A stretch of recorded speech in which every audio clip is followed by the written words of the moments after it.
Okay, we're going to call to order this meeting of the Sturgis City Council tonight, Tuesday, February 17th at 6:30 p.m. Please stand with me and we're going to recite the Pledge of Allegiance. Aaron, would you lead us tonight? Pledge allegiance to the flag of the United States of America and to the republic for which it stands, one nation, under God, indivisible, with liberty and justice for all.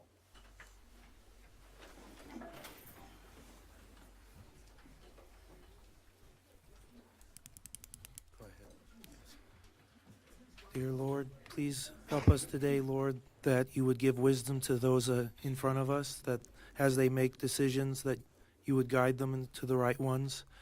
Please help us to know what to say and the questions to ask. Please help this community, Lord, as it stands, that you would give them peace. In Jesus' name, amen. Thank you, Caleb. All right, item 3 is approval of the agenda. Do we have some discussion or a motion to approve the agenda tonight? Motion to approve the agenda. First by Alex, a second by Jim to approve the agenda. Those in favor indicate by stating yes. Yes. Those opposed, no. Did I get that right? Was that you that said second there? It sure was. Okay, good. Item 4 is announcements and praise. Now we got you up again. Jim, you got a nice list tonight that Deb worked on? Yes, and some things that I think people will be interested in. Number one, there's just a reminder, the public hearing on the MH1 zoning is not on the agenda for tonight, but for the Planning and Zoning Commission meeting on March 3rd. So if you were interested in that, that's March 3rd, and that is a public meeting. So you can attend that one and give your input on that for Planning and Zoning, March 3rd. Thursday, February 19th, the Sturgis Chamber February Lunch and Learn is Think Twice, Outsmarting Fraudsters and Protecting Your Financial Well-Being. That's from noon to 1. It'll be held at 2040 Junction Avenue in Sturgis, the Sturgis Chamber February Lunch. And then Friday, this Friday, February 20th, History at High Noon, Sturgis Public Library. The program is presented by Tim Velder. It's going to be Neva Ismay, a prairie girl who reached new heights. So that's coming up this Friday. And then next Tuesday, a week from today, Sturgis Municipal Utility Board meeting will be held at 7 o'clock. City Hall Council Chambers, that's a week from today. Did you have something to add? No, I got you. You're good. Nice. Jim, I know it was on your list, but to just point out, the mobile home 1 zoning has to be approved through a consent agenda tonight for us to get that scheduled. So we've got some action during the meeting tonight on that. Anybody else have anything to add to the announcements or praise? Anybody from the audience? We got lots of people. Maybe we get something different. Hey, Bonnie? Bonnie, are you going to make comment later? We're going to ask that you stack up and help us out here a little bit, would you? I'll be fast on this, Okay, great. but I got orders to use the mic. Bonnie Alberts. 2 things. I was at recycling this week, just the other day, and I just want to say what a difference it would make if just one person every week would do the perimeter inside and do some pickup. We're just being sloppy, and there's no excuse for it. There was styrofoam everywhere. Reminder that styrofoam has no place at recycle. It can go in your own garbage can. Your food garbage from your house has no place at recycle. It should go in your garbage can for collection. But I just ask for more consideration and to pitch in and help at recycling, because it's really been a mess, and our sanitation guys shouldn't have to deal with our messiness. The other thing I wanted to say was that I ran into, we need your water bill at the rubble site, and it's an inconvenience, but I understand it, and we need to be cooperative with that. We need to just be putting our bill in our truck pickup box or whatever we use to get there, because they need to have our bill. And it's a real inconvenience to me, but I will comply. And I had a nice visit with the fella up there about it. we have a lot of people bringing stuff that aren't us. They aren't of us, and they're not paying for the care and facilitation of our rubble. So I understand. Thank you, Bonnie. Anyone else? Non-agenda item?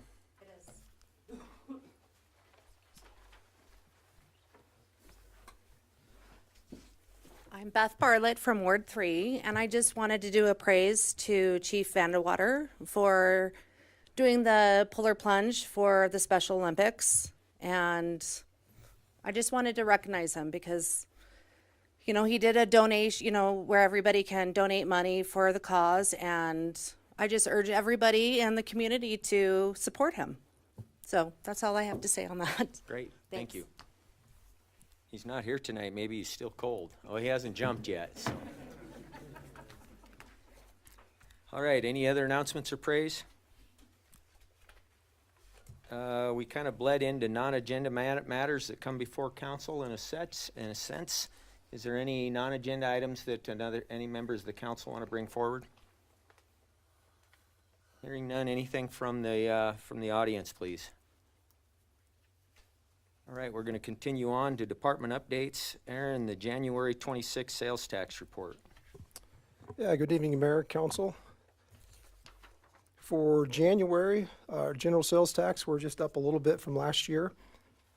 If you look at where we sit since 2020, you know, January so far this year is the best, but just a little bit over 2025. And if you look at Triple B, our special sales tax, that one's down just over 3% from 2025. Still, if you look at it from 2020, it's the second best month in terms of just actual sales tax coming into the city of Sturgis. So, good start to the year. Pending your questions. Any questions from council? Thank you, Aaron. Item 6.2, January 26 monthly execution report. Okay, I'm going to try to fill in for Ann here. Overall revenues for January of 2026 are on a positive trend. It looks like the general revenue we had an increase of 194.5%. Most of that is from state funds that are coming back in from the airport, so it's a repayment of airport funds that are now coming back. Almost all the enterprise funds are on a positive trend. As for the expenditures, it looks like this was as of today. You and I looked at that there. Yes. We talked about that. So as for the expenditures, we're at about 8.92% of our budget right now, which is down from 11.2 at the same time last year. A lot of that has to do with the lease that we didn't renew, so that makes up some of that. And that's kind of where we're at, I guess. Does anybody have questions about any of that? I'll try to answer. I can just add a quick statement that 8.9 is above the average of 8.6 for the darn year, so we're doing well, but we're over budget. You gave me that. Any other comments? All right, continuing on, under the mayor's report tonight, we've got two items. One is a payroll report for ambulance personnel, and the second item is demolition permits. And we've had quite a discussion quickly about a demolition permit along Lozelle Street, and our Public Works Director, Rick Bush, is going to quickly cover that. Thanks, Rick.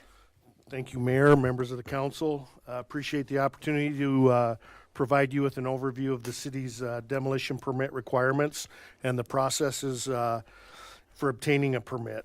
I want to point out that the primary purpose of a demolition permit is to ensure demolition work is completed safely, in compliance with city ordinance, and in accordance with state and federal regulations. The city doesn't really get into telling a property owner whether they should or should not demolish a building. That's generally their right to decide that. There are some cases or if it becomes a health and safety issue, we could intervene, but that's a whole nother process that's really not a demolition permit. Demolition permits are issued through the Planning and Permitting Division by the city's building inspector, who is responsible for enforcing the provisions of Title II related to construction, alteration, removal, and demolition of structures. A demolition permit is required prior to beginning work, and the application is submitted online through our Citizen Serve permitting system. An application typically requires basic project information, estimated valuation, property ownership, contractor details, and the contractors performing the demolition work must hold a valid city contractor license. A key requirement for demolition projects is compliance with the state asbestos regulations, which require all demolitions require notification to the South Dakota Department of Agricultural and Natural Resources at least 10 working days prior to the start of the date, even if asbestos is not present. They have to have a report, they have to submit that goes into detail of the findings of the things that they did find and the things that they did not find. Utility disconnects are usually the responsibility of the property owner and the contractor. City also expects demolition sites to be managed safely, including dust control, fencing, signage, and keeping debris from impacting streets, sidewalks, and neighboring properties. All demolition debris must be disposed of at an approved disposal facility, and the site must be left in a safe and maintained condition following the demolition and including the grading and cleanup. One thing to note is in 2019, the city did create a downtown overlay district. This is an area that borders on the south side of Lozelle and on the north side of Sherman from Middle Street to 4th Street. Demolition within the downtown overlay district does have additional requirements. In that specific area, before a demolition permit can be issued, a building permit application for a replacement structure must also be submitted to ensure the redevelopment aligns with the downtown design standards. If a replacement structure is not substantially completed within 18 months, temporary vending permits may be restricted until the construction is completed. That's pretty much what I have for you to keep things rolling. I'd be happy to answer any questions that you may have on demolition permits and what they consist of and what they don't. Thank you, Rick. I ask you to be part of this report. The key points for me that come out of this are that we have general requirements that apply through demolition in all zones within the city, but we have an overlay district that we're working with in the case of, the talking point about downtown Sturgis. And we're working hard to follow the ordinance to its word, and the owner of the property is doing the same. Correct. Yep. And there's no, I went back and looked at the past history and we're all over the board. Some years we don't have any. The highest I ever saw was 6 demolition permits in a year. And again, this would be everything from full buildings to, maybe a garage or a dilapidated building or a partial of a house. It covers pretty much the whole gamut. Yeah. Thank you, Rick. Any questions? All right, continuing on. Item 8 is the consent agenda. We're going to consider these 3 items as a whole, unless we're requested to pull one or multiple off and consider them separately. Does anyone wish to have the consent agenda considered separately tonight? Any one of the 8.1 through 8.3 items? Hearing none, is there a motion to approve the consent agenda? Move to approve. Second.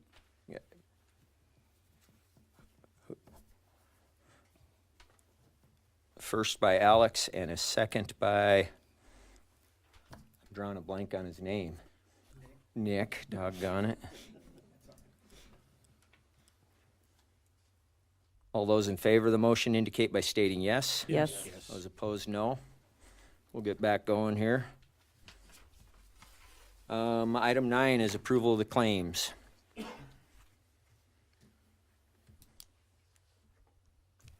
Does anyone have any questions or concerns with the claims tonight?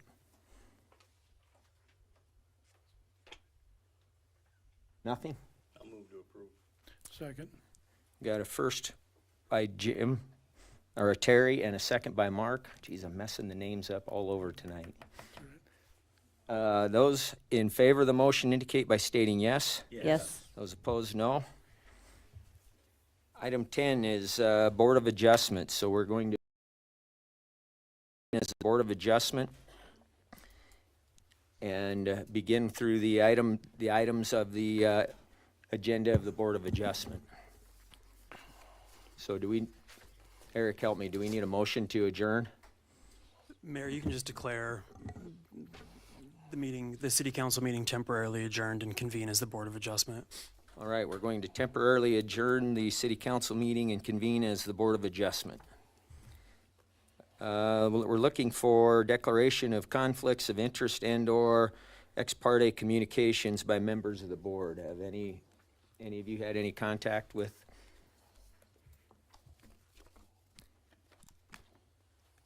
So the first item is 10.3, consideration for use on review at 3385 Canyon View Court in Sturgis. They'd like to operate an in-home daycare facility. Good evening, members of the Board of Adjustment. Item before you tonight is a use on review request for an in-home daycare facility at 3385 Canyon View Court. The applicant is Marty Heinel of Purple Butterflies Daycare. Property is identified as Lot 9 of Canyon View Estates within the city of Sturgis. The zoning district is medium-density residential, which does allow in-home businesses with board approval through a use on review process. The surrounding land use is primarily residential, and the proposed use is intended to remain compatible with the neighborhood. The applicant is requesting approval to operate an in-home daycare serving up to 12 children, ages 3 months to 10 years, and operating Monday through Friday, 6 a.m. to 6 p.m. Traffic and parking impacts. The staff expects traffic to be limited and consistent with normal residential activity. Drop-off is anticipated between 6 and 7 a.m. Pickup is anticipated between 5 and 6 p.m. Vehicles are expected to be passenger vehicles with traffic occurring in short intermittent periods. The noise impacts are expected to remain consistent with typical residential use. Outdoor play may occur, but would be during daytime hours and is located in the backyard area. No signage is being proposed for the daycare, and staff does recommend maintaining this restriction to preserve the residential character. The applicant did state that the daycare will operate in a manner that does not create nuisances, hazards, or adverse impacts. The daycare is intended to remain secondary to the primary residential use of the property.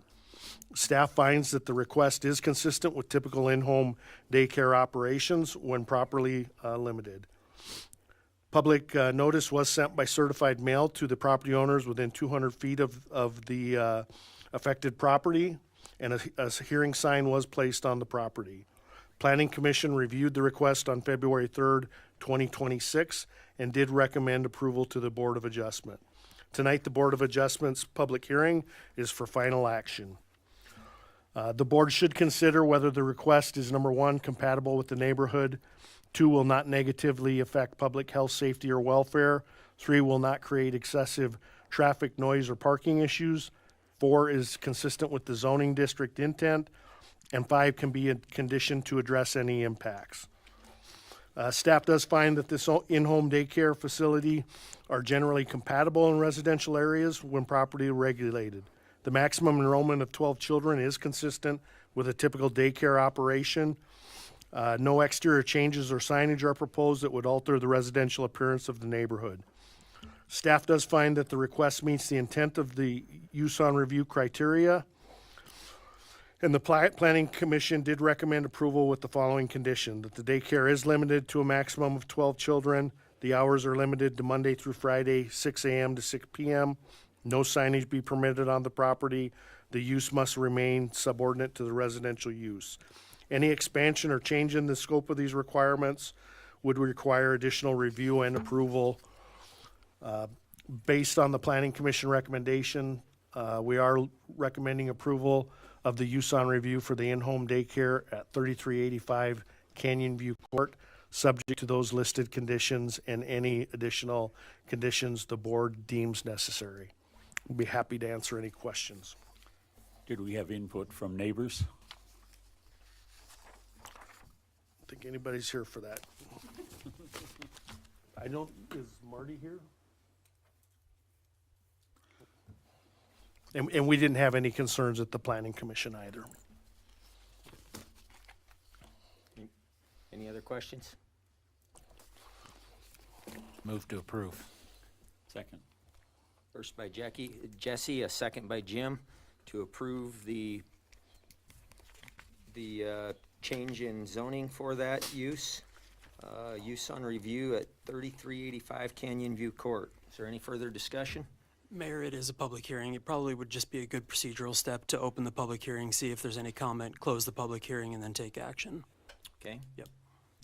Well, we'll open the public hearing. We'll see if there's any action or any statements that landowner or neighboring landowners would like to make on this change in zoning.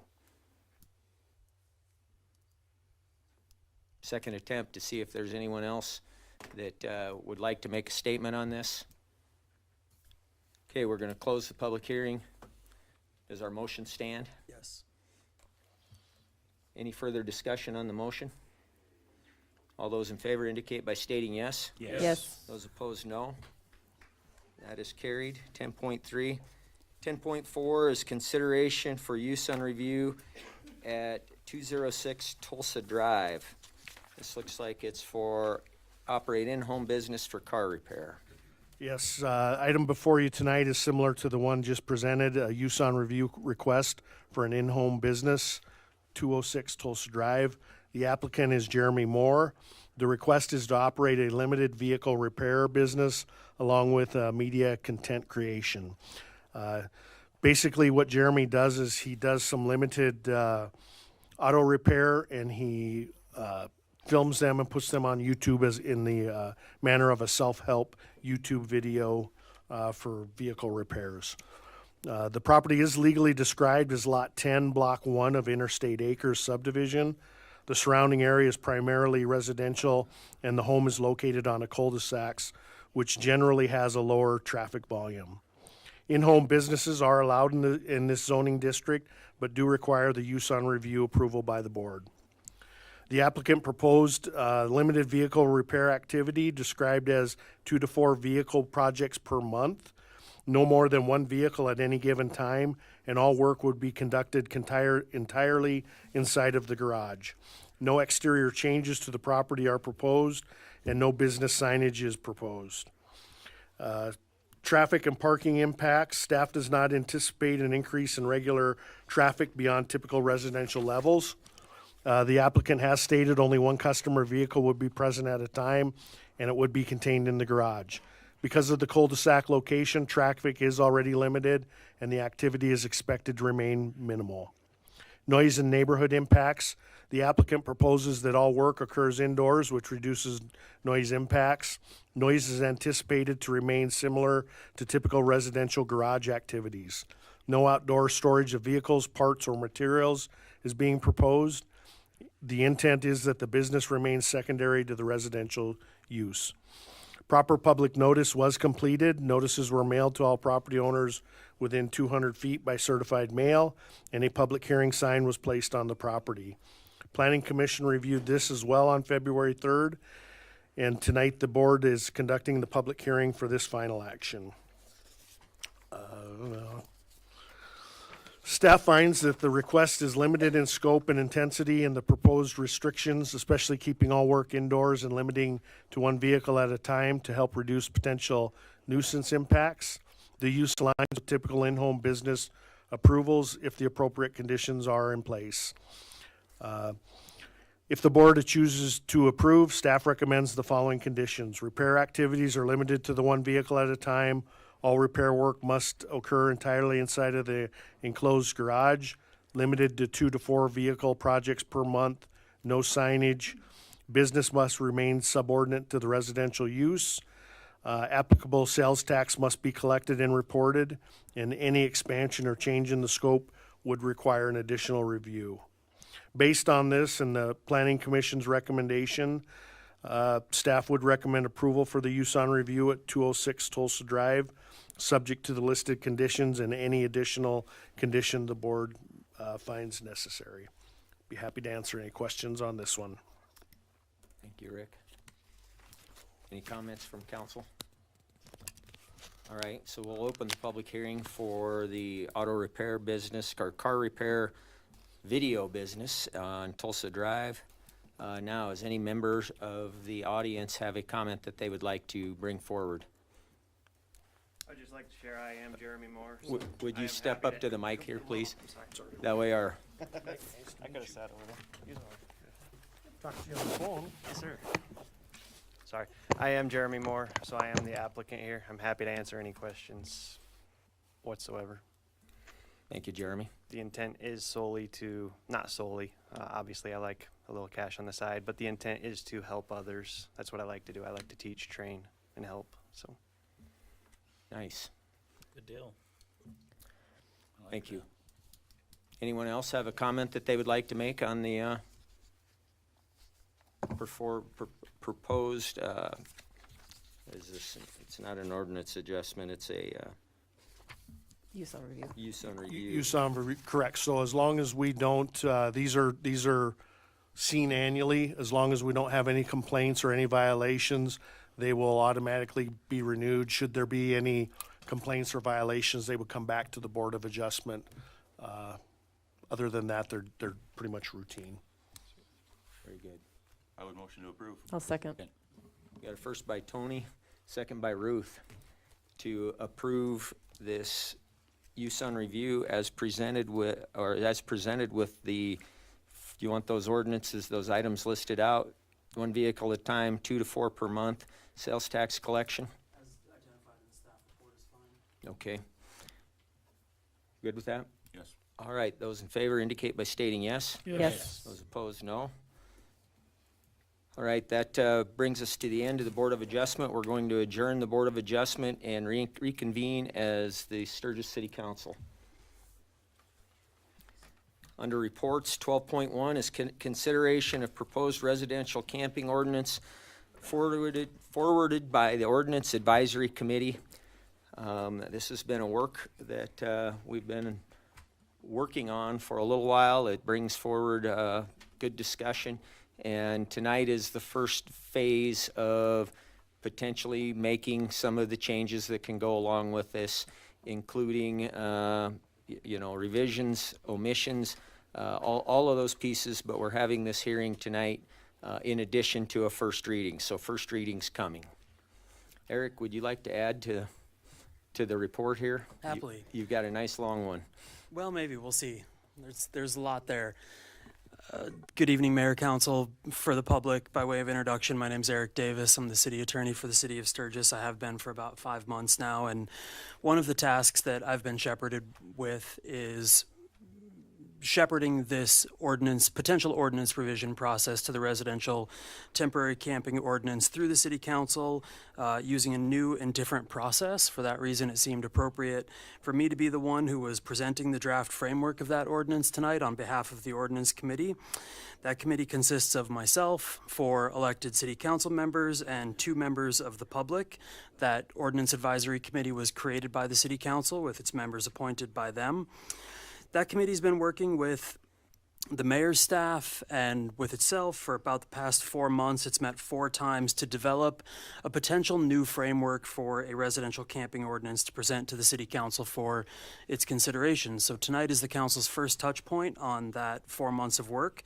I mean, I guess it's 4 months of work, probably a little bit longer, 6 to 8 months since this issue was originally flagged to us by the residents. So as is sometimes my style, I want to present this framework tonight by first zooming out, and then we'll zoom in together.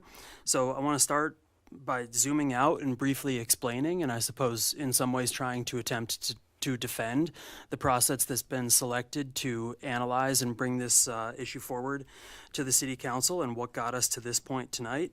And then we'll take some time and zoom in on the specific regulations of the proposed camping ordinance, what it regulates, what it doesn't regulate, and what the council's options are from here.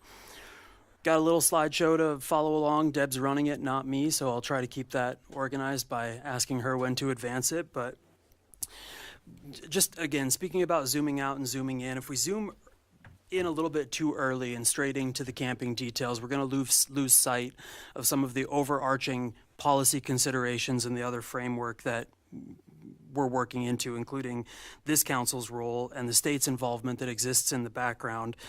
So starting zoomed out with the process, the legal landscape, the governance roles, then we'll zoom in. Deb, we can go to the next slide. Just a little bit of context. I think it's important to put this work into the larger context of the change in form of government that happened approximately a year ago in the election of new leadership. As we know, the voters changed the form of government, elected mostly new city council members and a mayor, and we are right now in a period of transition in how we evaluate, enact, and enforce law and policy. One of the concerns that driving that change was that rules were not being enforced fairly and uniformly, and it's the council's direction and policy that isn't sustainable, and that is something that we're attempting to change moving forward, because that's the direction that staff has received from the mayor and the council. So this ordinance, one, is built in allegiance with that ethos, with that framework. It started as a deliberate public-facing process with more transparency and meaningful involvement through the ordinance committee than Sturgis has historically been used to for ordinances like this. Deb? Another thing that I think it's important to talk about to put this into context is I've mentioned to you numerous times that at least one of my assessments is that the underlying governance issue for Sturgis historically has been a blurring of the separation of powers between the legislative and the executive functions of the city. This ordinance, I think, is a practical example of attempting to correct that. The council's job is to pass laws, objective policy standards the public can understand and follow. The mayor's job is to enforce those laws fairly and uniformly. When a rule doesn't work, the fix is legislative, change the ordinance, rather than informal exceptions, selective enforcement, or staff making it up on a case-by-case basis. In my evaluation, this exemption-driven approach has been the historical practice in Sturgis for some time, and my direction from you is to help bring about a correction in that, and I believe this ordinance does help to bring about that correction. Next slide. I also want to put this in the context of our entire recodification efforts, which is, as the council knows, we've had a lot of touch points on the recodification project, including one that will come up later in this meeting. That's a 3-phase project. Phases 1 and 2 of that project are directed towards an improved structure and clarity and aligning our ordinances with state and federal law. Phase 3 of that project focuses on substance, modernizing policies where rules on paper don't match the reality on the ground or the council's goals. So this is a Phase 3 project. It's the first Phase 3 project that we've touched as part of this larger recodification effort. And camping was selected early as a proof of concept because citizens raised what we viewed was a real problem, where people wanted to follow the rules with residential camping and be treated fairly, but the existing rules didn't match what actually happens during the rally. So we used the new, more open process with staff at the table and early public involvement so that input can be shaped before any kind of decisions are locked in. So this new process that we're talking about, it can be explained in about 4 steps. This is what it looks like generally. We want to identify the problem, set policy goals publicly, that's the council's job, draft with staff review so that the ordinance framework can actually be administered effectively, and then put it out early so the public can help shape it before the formal adoption steps. So with a little bit of that background and context of how this particular ordinance revision fits into the council's overall direction with regard to its ordinances and the separation of powers, let's zoom in a little bit on the details of the proposed residential camping ordinance. During the rally, everyone sees large-scale paid residential camping happening across town, and the hard truth is that most of what people see is not authorized by current law, is not authorized under current ordinance. That ordinance has been mostly unenforced or selectively unenforced, which is why it feels normal. That is not sustainable. Under the current ordinance, anything over one campsite for paid public camping and any camping on vacant or undeveloped lots is not permitted. That is the law as it exists in Sturgis now. So that status quo, I think, can be divided into about two bright lines. First, under our current ordinance, public, paid, advertised residential camping is currently limited to one camping unit. That's one tent, one RV on any residential parcel, unless it is state licensed as a campground. Second, as I mentioned, the ordinance prohibits camping on vacant or undeveloped lots. That's why what people see on the ground and why what the law authorizes are out of alignment, and why selective or non-enforcement isn't a stable long-term posture. We also do need to remember that as a municipality, state law sits in the background of everything that we do. Under state law, if a property is held out to the public with 2 or more campsites, it can implement the state campground framework in the Department of Health's lane. Meanwhile, that is an existing reality, but the city is best positioned to manage the short-term local impacts that we deal with the rally and otherwise. That would be sanitation, fire and life safety, parking, rights-of-way management, neighborhood impacts, complaint response. If we do nothing locally, the status quo stays unstable and the pressure doesn't go away. It shows up as conflict, inconsistency, and uncertainty. Put frankly, if the city does not manage the effects of large-scale residential camping during the rally, the state might, and you may not like that result. Again, the status quo, in my view, is not sustainable as public policy. So the council has some options, and I want to be real about what those options are. Option 1 is we can keep the current law and enforce it as written, which means enforcing the 1-unit cap on public residential camping and the prohibition on camping on vacant and undeveloped lots.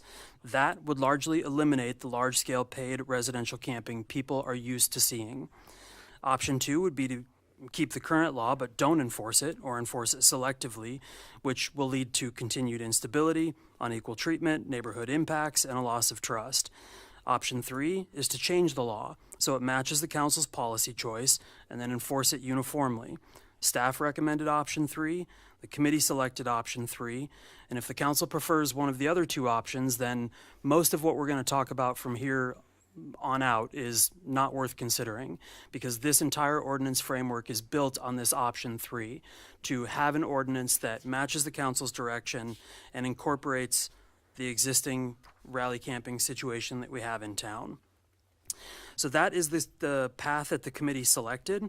The committee selected option 3, and so the design problem became, how do we preserve what residents in the community value about residential rally camping, but put it on a lawful foundation and mitigate the impacts?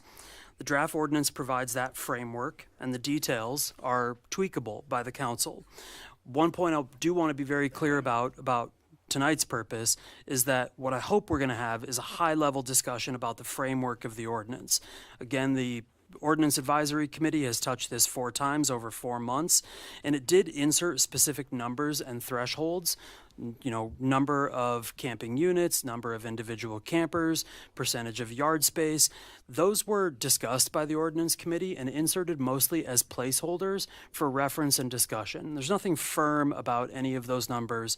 They're certainly up to the council, and the Ordinance Committee ultimately determined that those final policy determinations are best left to the council after public comment and shouldn't be developed in committee. So going back to the framework of this draft ordinance that advanced through the Ordinance Committee, I think the cleanest way to understand the draft framework of the ordinance is that intensive, short-duration camping creates externalities for neighbors. Sanitation, fire and life safety, traffic, rights-of-way impacts, all of that affects neighbors and affects the public. The state campground regulatory scheme, that exists for the same basic reason, to ensure that camping at commercial campgrounds doesn't create negative public health, safety, and welfare impacts. This ordinance, the framework of this draft ordinance, adopts the state's basic regulatory framework locally with the lightest regulatory touch the committee could conceive of that was workable. It's intended to codify and allow what generally exists now, but with simple, objective criteria and enforceable guardrails so it can be administered uniformly. There's also a lot of camping activity under this proposed framework that does not require a permit. Even though I anticipate most of the discussion tonight will be focused on paid rally camping, I think it's important to say that this framework does not require a permit for all or even most residential camping. The draft draws a bright line between private, non-paid camping and public camping. Private camping, limited to family, friends, unpaid guests, is allowed by right, with limitations, with no permit required within the baseline limits. And just as important, nothing in this proposed ordinance regulates commercial state licensed campgrounds. This is about residential properties and the public-facing impacts of camping during the rally, primarily. The key design choice is that the ordinance places the onus on the landowner. The landowner presents a simple camping plan that addresses the essential health and life safety issues and the core impacts. The ordinance uses objective requirements. If the basic requirements are met, the permit is issued. That's intentional. It makes the system fair, predictable, and non-discretionary. This is where the state-like framework that the Ordinance Committee adopted shows up. The camping plan that's referenced in the ordinance must cover the essentials: sanitation and waste, fire and life safety, parking and rights-of-way impact, site organization, and accountability. These are the categories that, if unmanaged, create the negative externalities that drive complaints and create real risk. The permit scheme that's been developed by the Ordinance Committee in this draft is meant to be objective and fast. If you meet the baseline requirements, you get the permit. If you don't, staff gives you a clear list of what's missing so it can be fixed. The permit scheme, again, is intentionally simple: a basic sketch and short plans for access, parking, garbage, restrooms, sanitation, water, fire safety, and compliance acknowledgements, plus a state sales tax license if that is necessary to align with state regulations based on the number of days that people are offering paid public camping. The permit isn't just paperwork. It's a commitment from the landowner that they will implement the plan that they developed that is designed to keep conflict low and the neighborhood safe. After permits are issued, compliance is pretty straightforward to verify because it's all observable. The code enforcement officer can go out, do a site compliance check, make sure that the camping that is actually occurring on the parcel is in line with the camping plan submitted by the owner and approved in the playout. Draft also contains conditions, authority for conditions, non-transferability, suspension, revocation, appeal, penalties, so the system is enforceable. And enforcement is built to be predictable: notice, opportunity to correct where appropriate, and escalation if needed. The goal is compliance and safety. Because the standards are objective, enforcement can become uniform where everyone is judged by the same requirements. This is why, in my opinion, and I think in the Ordinance Committee's opinion, that option 3 is the stable path if the council wants residential rally camping to continue. It closes the gap between law and reality. Residents have clear rules to follow. Neighbors have real guardrails. Staff has objective standards they can enforce fairly and consistently, and the draft is tweakable. City Council can certainly tune thresholds and guardrails, but it's my hope that the model will at least stay the same: a landowner plan, objective permit issuance, compliance verification, and uniform enforcement. So again, tonight is the City Council's first touch point on this issue. It follows many months of committee and staff work, and probably the most helpful direction from staff at this point. Again, it's not first reading. It's just a draft framework for the council and the public to react to. Most helpful feedback tonight is probably high level: what should be allowed, what guardrails are necessary, and whether the plan or the permit mechanics are clear and workable. And with that, I'd happy to stand by for any of your questions. Thank you, Eric. That was a good presentation, and I want to definitely thank the work that is done by our Ordinance Committee to get us to this point. Based on all of this, how do we want to start hashing this out? I would propose that we listen to council and take some public hearing and hash it out for a second time, and try and be cognizant of the clock while we're doing it. Is that reasonable? Okay, well, based on that, what do we have for comments that anybody wants to make against Eric That would be only 4 of us because the other 4 were on the committee together, right? Anything? Just a question about the numbers. You said those numbers, we can kind of adjust them before the first reading. Thoughts on the numbers you set? There's really almost nothing in this ordinance that can't be adjusted by the city council. With some state-facing exceptions, the state has requirements for sales tax licensing that we cannot reduce. But as far as the number of camping units on a property, the amount of yard space to be taken up, all of the details of the ordinance are adjustable by the council. The ordinance committee is only advisory. It did want to throw in some numbers so that there was something there, something to react to. Was there a reason for those numbers specifically, or I'm just curious how those numbers came to be? I think mostly because it carries forward what people are used to as it concerns temporary residential camping in a non-paid setting. So right now the current ordinance says 1 unit for that you can have 1 camping site on your residential property that is paid for, held out, advertised to the public, and no more. But you can have larger limits for unpaid family and friends camping. Maybe I'm ahead of myself. When you say 10 camping units, that's a tent, 10 tents.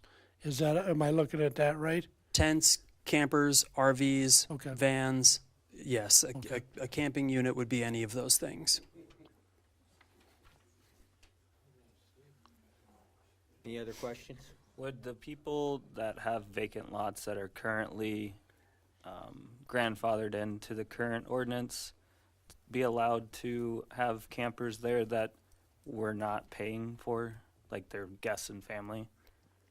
The way that the framework of this ordinance handles it right now is, first, we have a practical problem of, the prior ordinance had this grandfathered use that, we would have a difficult time as staff determining what uses are existing under the current ordinance.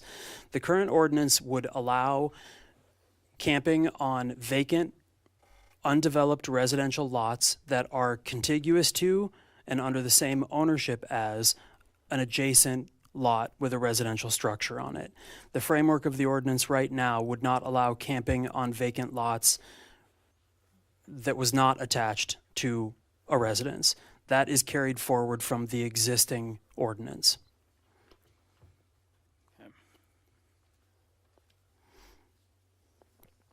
Anything else?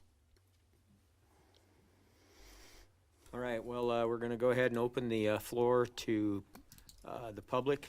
We're going to hold everyone to 3 minutes, if you will. There's lots of folks tonight, so we want everyone to have a chance. And we'll ask you to come to the dais, state your name, and your reason for addressing this ordinance item.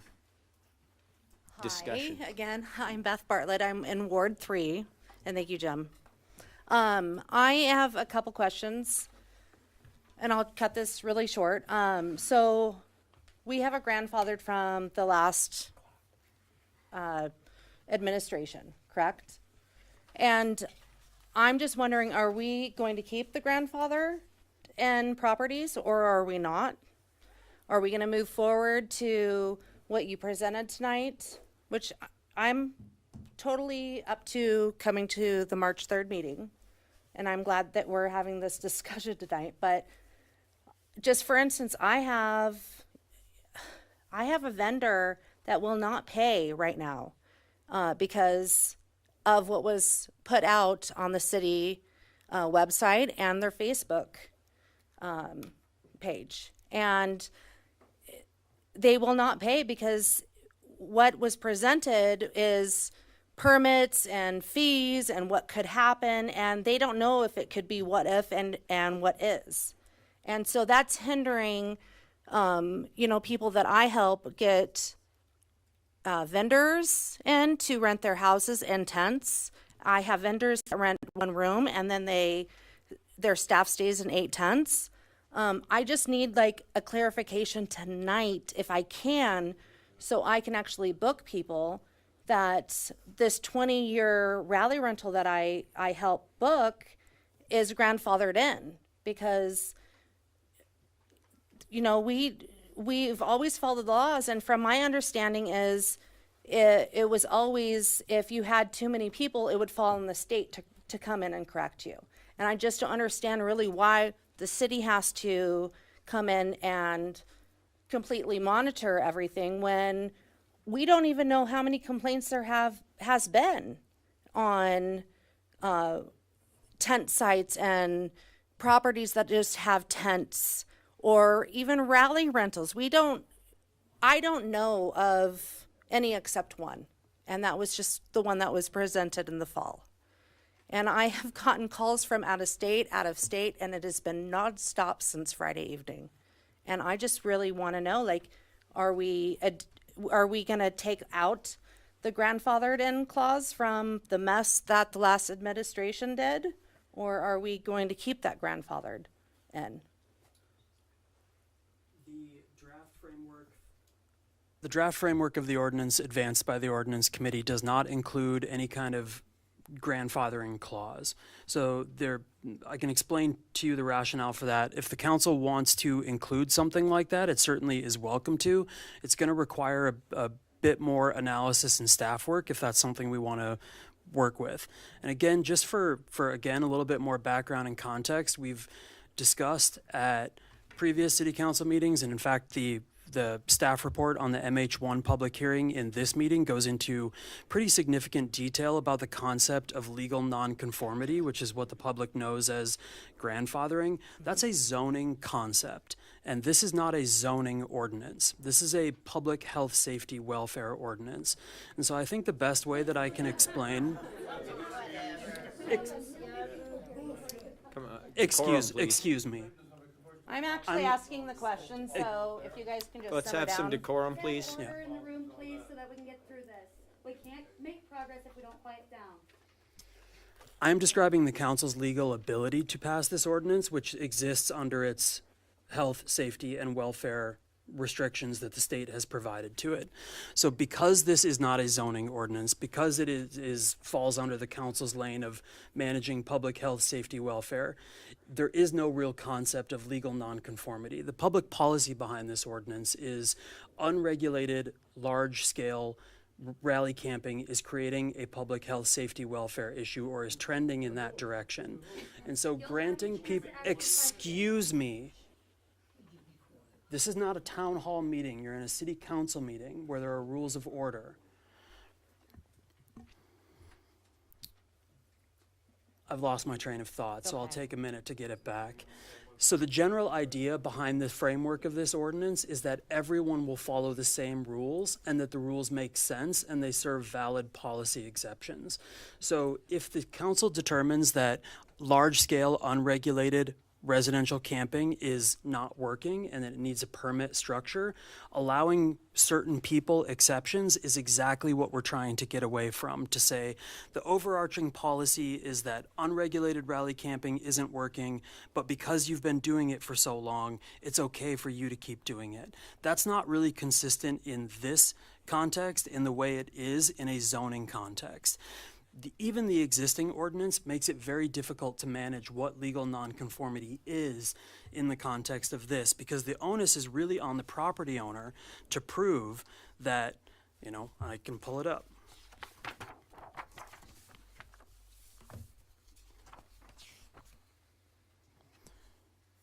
The owner has to prove that the residential camping consisted of a non-public campsite or public camping with up to 19 camping units. That use existed prior to August 1st, 2012. The current property owner maintained continuous ownership of the subject property prior to then.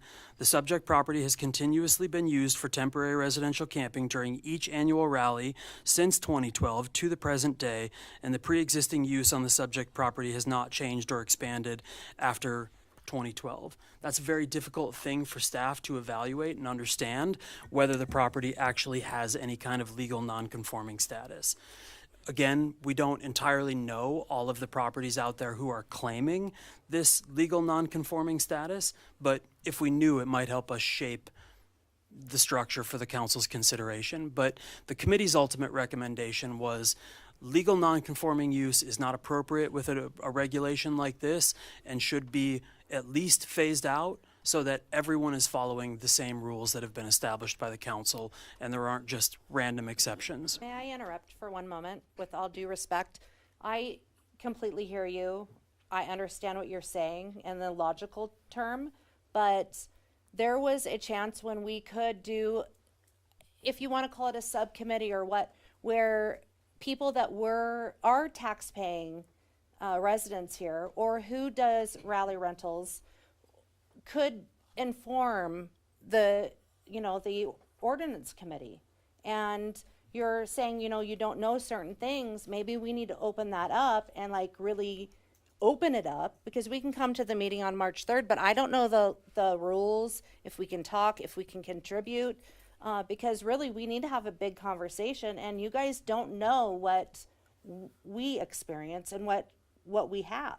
So in order to make this all fair and handy dandy for everybody, we need to have conversation and not just something that's put out on the city website that is throwing my clients from all over the US and then people that I represent here in town. I am at a standstill. Normally, I've got 6 rentals rented out now. I have 2 left, and those are big ones because they're in town. The rest are out of town, and I can't even get a deposit right now because of, and I don't know who put what on the city website, but we need transparency here. We need conversation.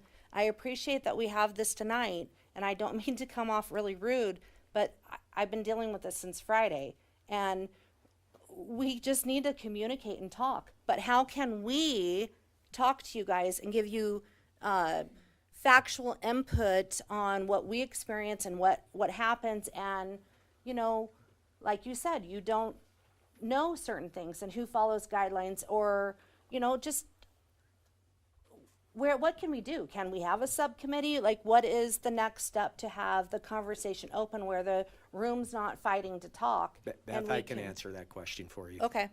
And the question is we're not intending to facilitate a subcommittee right Okay. now. We're facilitating an extra meeting, tonight's meeting, to take input on this because it's such a heavy topic. We want it in the record. We also want it to be non-denominational necessarily on our ordinance committee. I mean, we have elected officials on there and a couple members of the community that are well-versed in community operations. Do they know everything? I don't think so, but they're very objective people, and so our path forward with this is using the method that we are. We have a special hearing tonight. We're going to discuss this out, and we're going to continue on.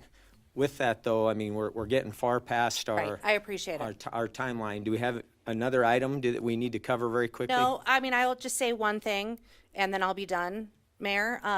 I do have a friend that has owned property here for 30 years, and he comes here with family and friends, and he doesn't rent, he just has family and friends that come here, and they get their lawn mowed every 2 weeks during the spring and summer. And he's on the East Coast, and he just sees things that are posted on the website, and it just kind of throws people for a loop. And I think we could probably try to rectify that so there's not such a big issue. But I wanted to let you guys know that. I think that's a good point about believing what you read on the internet. So Yeah. was it a Sturgis webpage or It not? was, yeah. But there's a so- lot. We know there's a Yeah. lot out there. But Thank- thank you thank for you. hearing me, and I'll be there on the 3rd. Yeah. Who's up next? May I just, Yeah, go ahead. the 3rd, our next advisory meeting is the 10th, which is not a public meeting, but what was the 3rd? We were talking earlier about the MH1, the mobile home 1 zoning. Oh, okay, that was the 3rd? Yeah, so I just didn't want you to get, Is there a meeting where you all get together, and is that open to the public, or is that behind? That's just why it's here? right here at our council meeting. So this is gonna be the forefront, the main stage for everything? Okay, I'm so sorry. How long do you think it'll take to get to phase 3? Will it be before rally or after this year's rally? Well, if you're meaning phase three, you know, the ordinance process would mean if it all rolls properly, we get lots of input, we make adjustments, we have a first reading, it is approved in some fashion. Okay. It goes to a second reading, as long as there's no substantive, I think, is that a good term for that, Eric? Substantive changes, we can approve it as a second reading. It can then be published in our local legal newspaper, and after 20 days from the date of publishing, it becomes into effect. Okay, but do we anticipate that happening before this rally? Yes. Okay, thank you. I'll let Yeah, you come on guys- up.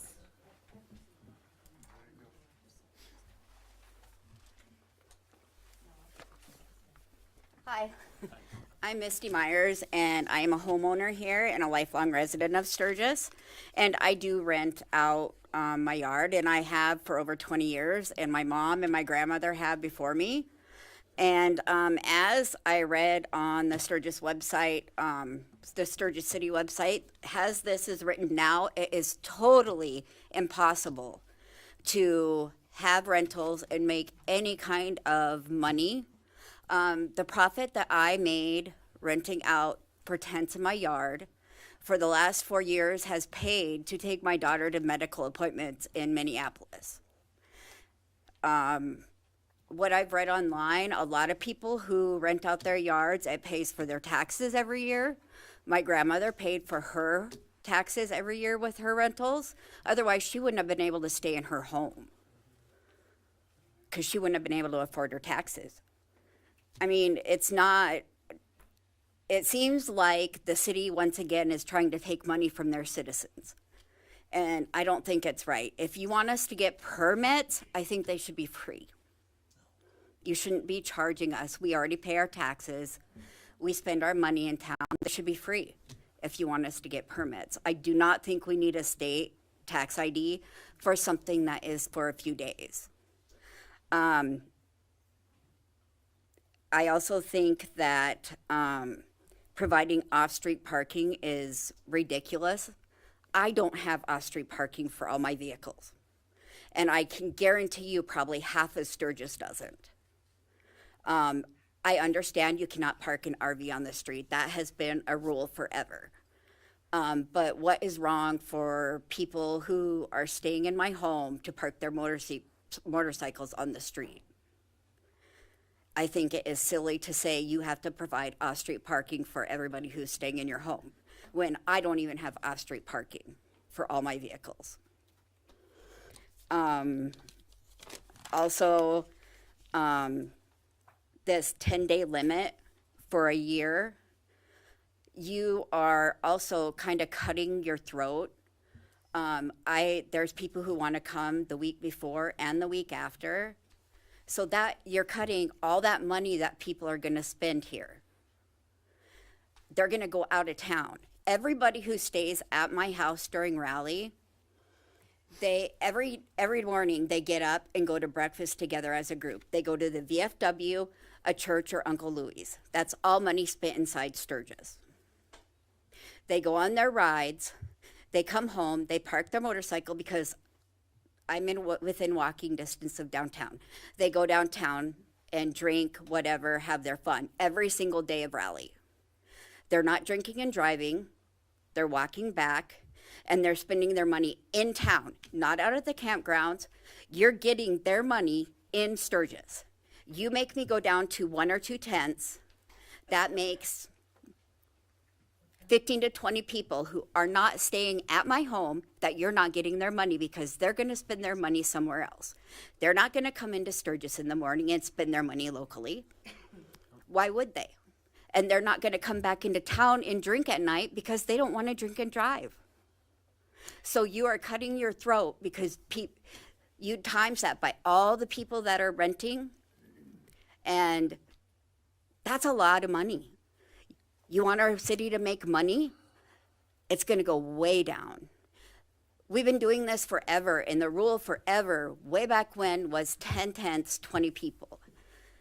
I don't know why we can't do that without I mean, make rules. I understand there has to be parameters, but why do you have to cut it down so bad and make it so people can't make a little bit of extra money after everything we put up with that week? If we're working out in the public, we're working our butts off. We can't get anywhere. The ones that are embracing it and say, okay, you know, maybe I can do this, and now you want to take that away too? It's ridiculous. Okay, you've hit 3 important topics, I believe, there. Henson Yards. And also, you want to make that for this year? I have people who are calling me for reservations. What am I supposed to tell them? Well, all we can tell them is the same thing that we're telling the other new ordinance revelations that we've discovered that we have to take action on. And, I mean, I think that's ridiculous. I think you should say something about this year. Fine, you know, come up with something now that we can tell them, you know, or come up with something to, you know, at least within the next month for us. It is not fair to us to have to wait for however long to do this, because, I mean, if it was your livelihood, you wouldn't want to wait. Then people are going to leave us high and dry and go somewhere else. Once again, you're cutting your throat with all that money, and you're hurting your citizens that rely on that for paying their taxes, and like me, having that money to take my daughter for her medical care. You are hurting us, whether you know it or not. And this ordinance is really ridiculous. I'm sorry. But, I mean, you make us wait another 2 months, and we are all screwed. I don't think anybody's talking 2 months. I mean, Even another month and a half. You said you have to do it for 20 days, and you wait until next month's yeah, month's and we've meeting. talked all along that this was on a cycle for May. I think we've mentioned that in the past. Well, But and it's February now, March, April, May. That's 3 months. Well, the rally had complaints. Just what it. Okay, hold on. That's enough from the gallery. Are you done, Misty? Yeah. Thank you. Misty, I have a quick question. Okay. Misty, on average, how many tents do you get? And you don't have to answer it if you don't want to, but I'm just trying to get a number. Last year, I only had 4 tents. Okay. The year before, I had all 10. Okay, so it varies. Up and down. Okay. But, I mean, I have people who have been staying with me for 20 years. Okay. I mean, you know, that come back every single year. Yeah. You know. Okay, Thank you. Just to note that the camping that's been described by Misty is permitted under the proposed ordinance. It isn't limiting it to 2. It does allow for the kind of scale in camping that has historically occurred in the way that she's explained it. Sir, you have a comment to make?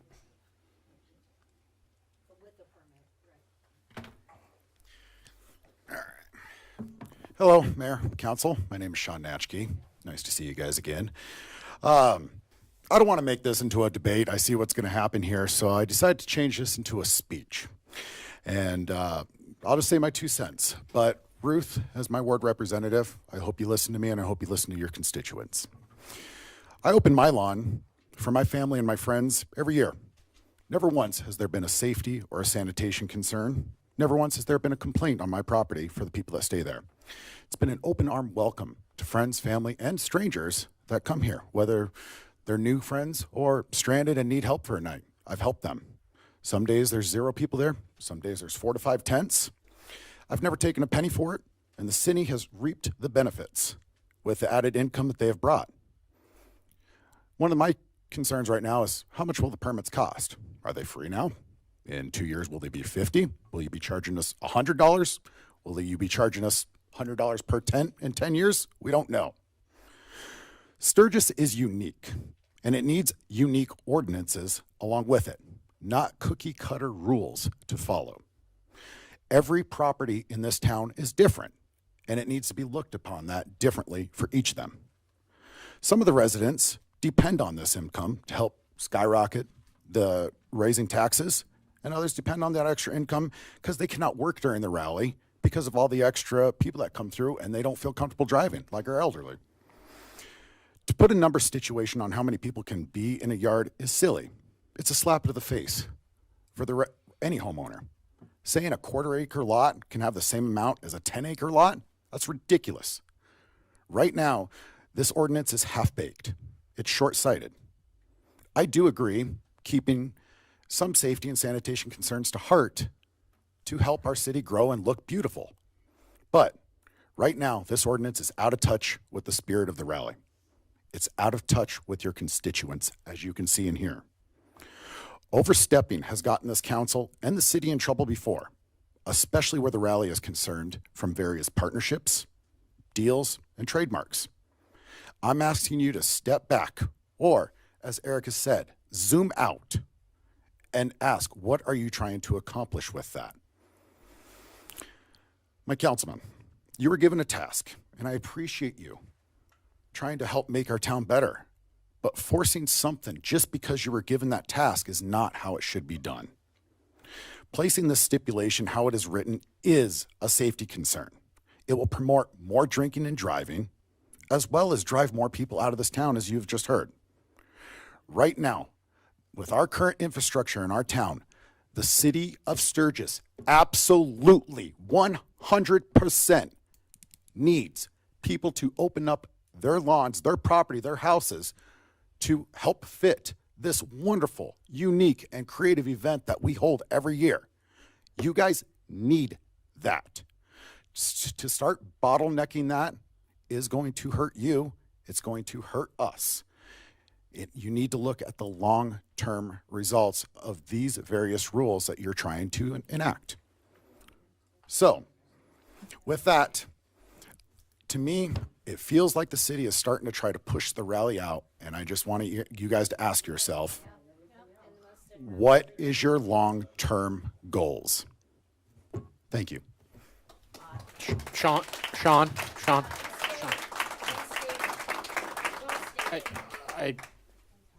I just want to make sure we all understand that's, we're here to see what you guys think works. What of the ordinance needs adjusted, right? So number of units, number of campers, that kind of, what in it needs adjusted, feed that to us. Absolutely. So I think the biggest thing is if you guys put this out, number one, if you're going to make us get to any type of permit, number one, it needs to be free and it needs to stay free. There needs to be some sort of law or rule that says this cannot be changed if you guys are going to ask this on us. That is number one. Because, like I said, in my case, do I want it, when I'm not charging anybody anything, do I want to pay more money out for being a kind person? No. So that's number one. Make it free. Number two, make it easy. Get a good website coming in, make it whatever. But number two, putting that number stipulation, putting that cookie cutter number stipulation is probably the worst idea behind it. Because like I said, if I own 1/4 of an acre, okay, I have 2 tents on it, looks nice, whatever. But the houses behind me up on the hill, they have, a nice 10-acre lot. What, why do they only need to have 2 people or two units or whatever? Something like, just throwing this out, I don't know, a square foot, I don't know how that would look. I've got 10,000 square feet, I can have X amount. I've got 50,000 square feet, I can have this amount. That would be a better approach. Up to a number, at some point we hit the state number, right? Yeah. That we can't, obviously, That would go be a past. better approach than, like I said, the cookie cutter, every single house is the same. If my yard, I think my front yard's about as big as this, room here. If I, two tents out in my front yard, sure, maybe I wanted 2 tents in my backyard. You can't even tell the difference. But like I said, for my, neighbors up Camaro Drive and all that, some of them have some, larger lots and stuff. Why is that fair to them to limit them? So I definitely think the cookie cutter aspect of it is not the approach. That needs to be taken. I can get behind having a permit, okay? Like I said, as long as there's stipulations behind it. But like I said, the cookie cutter approach is not how it should be either. Because like I said, some people, have been doing this a very long time. They have a great operation. And for those people that keep it, like I said, safe, sanitary, it's not fair to them compared to, yeah, maybe somebody that comes in and has a huge, all of a sudden a huge party and it's causing issues. But, as long as it's not breaking any, like I said, noise ordinances or having, a lot of neighbors' complaints and stuff, something I would almost like to see is, well, let me take a step back on that. I don't think, like I said, it's not going to work having just the way, it's not going to work to have, like I said, this specific number. It needs to be looked at case by case. So I think what you should do is look maybe after you get a complaint, maybe if somebody complains, hey, I think this yard is having too many people, it reeks all the time or whatever. Okay, let's look at that. Maybe we need to approach them. Hey, can we put some sort of sanitary and or noise effect into place? Could it be a complaint-based? So that was one thing we were trying to avoid, was making it objective, right? We don't want whoever is in charge of that, their opinion, we didn't want opinion-based. Yeah. We didn't want somebody telling somebody you can only have 10 and it's their opinion, right? We wanted it to be factual, so that you didn't have. But if they have question of 12, let's say you favoritism have or a something, 10-person cutoff. Yeah, if you have a 10 people cutout and okay, they have 12, whatever. If they're not causing any noise ordinance violations and they're safe and is that really an issue? Yeah, I mean, we're just trying not to have it where somebody at the city's making a judgment call on you versus you. Does that make sense? So why not then just take the city out of it and step back to the state mandated laws? Well, there was some, I said from the beginning, right? The Scott brought up that, geez, this really isn't under the current ordinance, not legal. I mean, everybody's been doing it, but we need to make something that it's legal it's easy for people to follow and let them still make some money. And I'm going to go back to one thing I said during that is Sturgis is a very unique and individual town. There's really nothing like it. You can look at Daytona, you can look at Sturgis, Kentucky, or what people have tried copying this, but we have something unique and beautiful here that is unlike any of the other rallies. With that, any type of boxed in rule is not going to work with us because of this unique venture that we have. So some of, from the beginning, my take has been we want to let people make money, benefit off the rally, provide to their friends and family, whatever, and try to take into account trying to protect neighbors, right? We can say, I would never disrespect my neighbor. There's always somebody that pushes the envelope and, so trying to find that balance between letting people do what they've been doing and not creating potential problems for neighbors. And that's all. Like I said, I don't have a good answer yet. I mean, we can all kind of come together and have a Cracker Barrel over it. And I think it's very important to get the city involved, have maybe some open sessions. But one thing, like I said, you guys were tasked with an idea to get this done, but trying to push something out when it's not polished, it's not finished. This is not good right and now. that's all. That's what this intention was give us a starting point. That's what this is.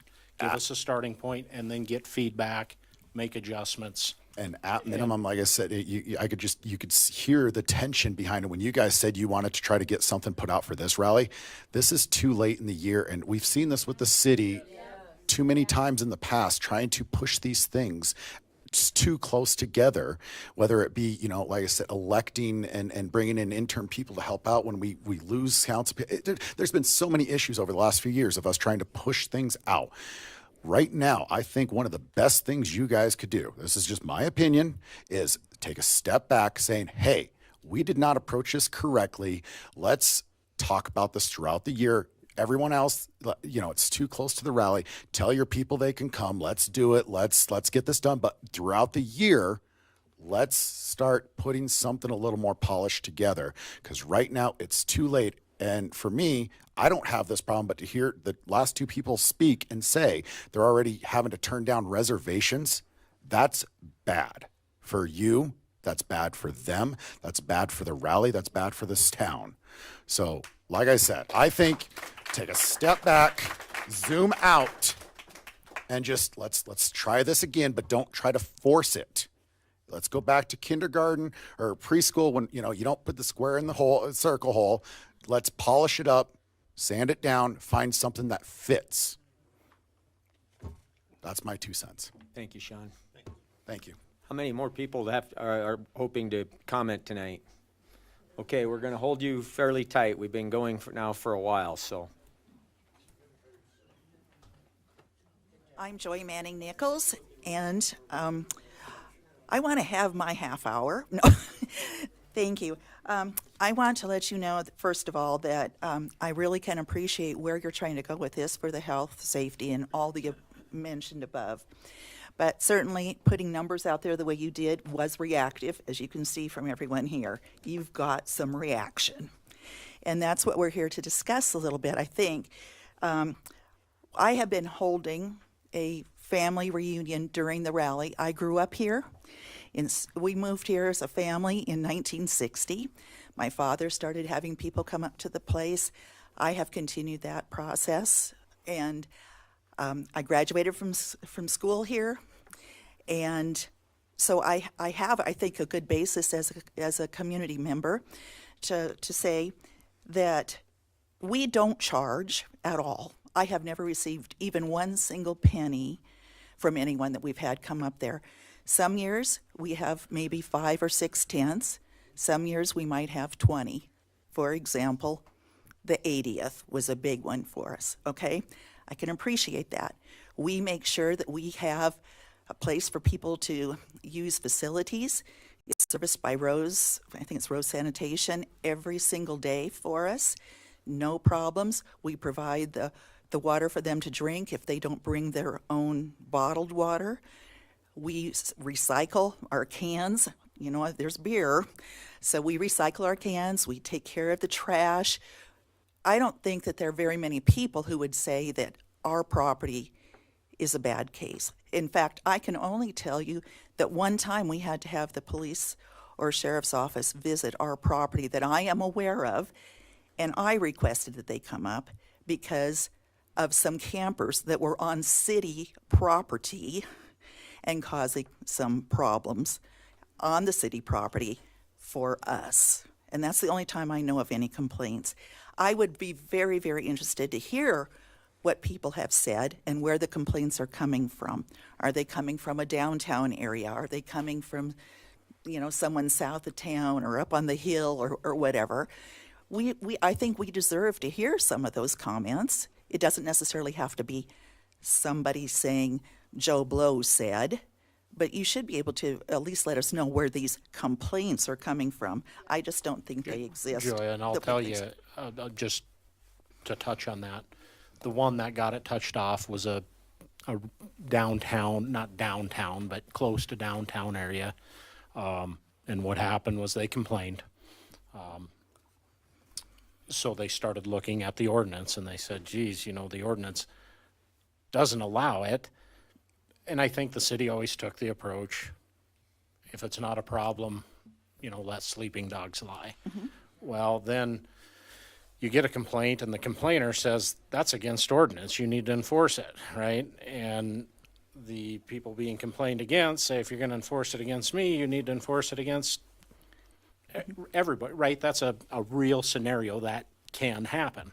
And so that's where we looked at it and said, well, rather than having it where everybody's breaking ordinance, let's make an ordinance that everybody can follow, and then we don't have that issue.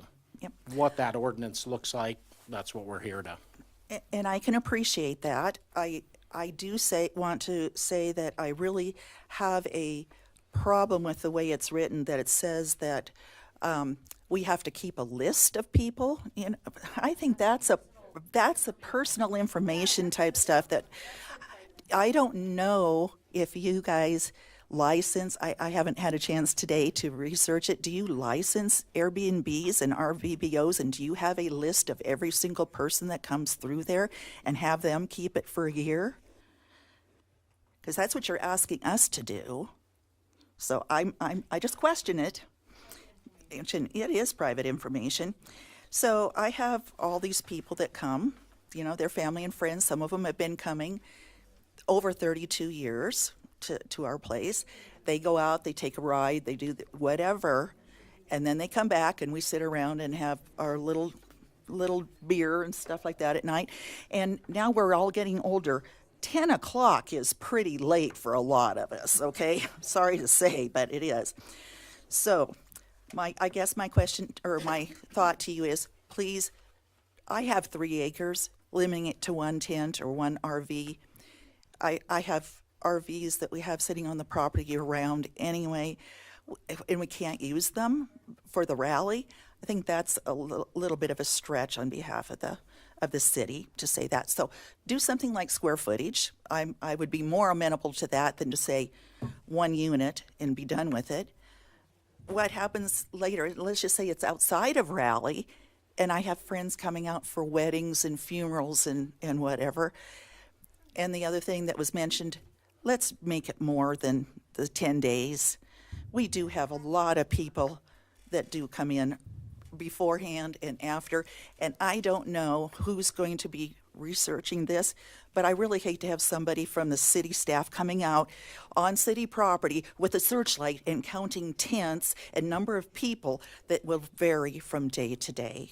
So I think that's a bit of a stretch as well. Joanne, So- are you talking about private camping? Just to be, just Well, for clarity. they have the unpaid camping at yes. our place. Okay. But it says here in your stuff, you know, Right. that I was just wanted to talk, was asking about your specific situation. Yes, that Okay. it was paid parking that the people were on city property. We're up near the fairgrounds. Okay. And yes, and like I said, we had a serious situation. We had to get law enforcement involved, and that's the only time I've ever known that they don't. We may have 1 or 2 of our police officers stop by to say hi to the family that's in town, okay?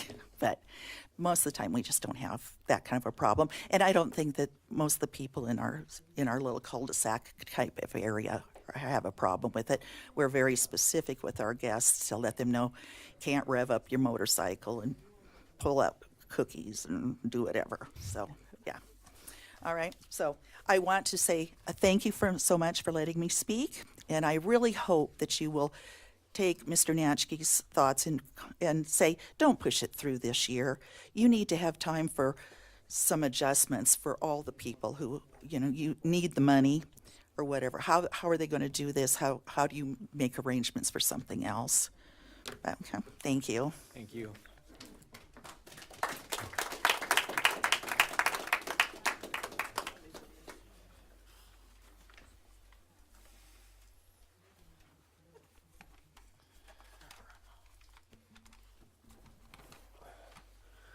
My name is Chris York, and this is my wife, Catherine York.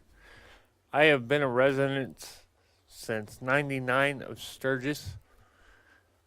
Moved up here from western Kansas with my family and I. My family and I have a house up on 7th Street. My dad's a retired vet. My mom's invalid. Barely any income besides myself coming in. So every year we have repeat customers that stay with us that are good friends. Most of them are vets. We've had people from Australia last year. Everybody asks where to go, so we push them all over town. We give them the opportunity. If they drink, my wife and I will drive them home or to wherever they want to go. This ordinance permit, I think it's kind of crap because it's a good income for my family because I don't work during the rally because our body shop is closed. And I just wish you would rethink this for everybody in this town. My name's Catherine York, and I have a list of questions. You're clearly not going to have enough time to answer them all tonight, but I expect answers by your next meeting. I own Spirit of the West Mobile Massage and Housekeeping Services.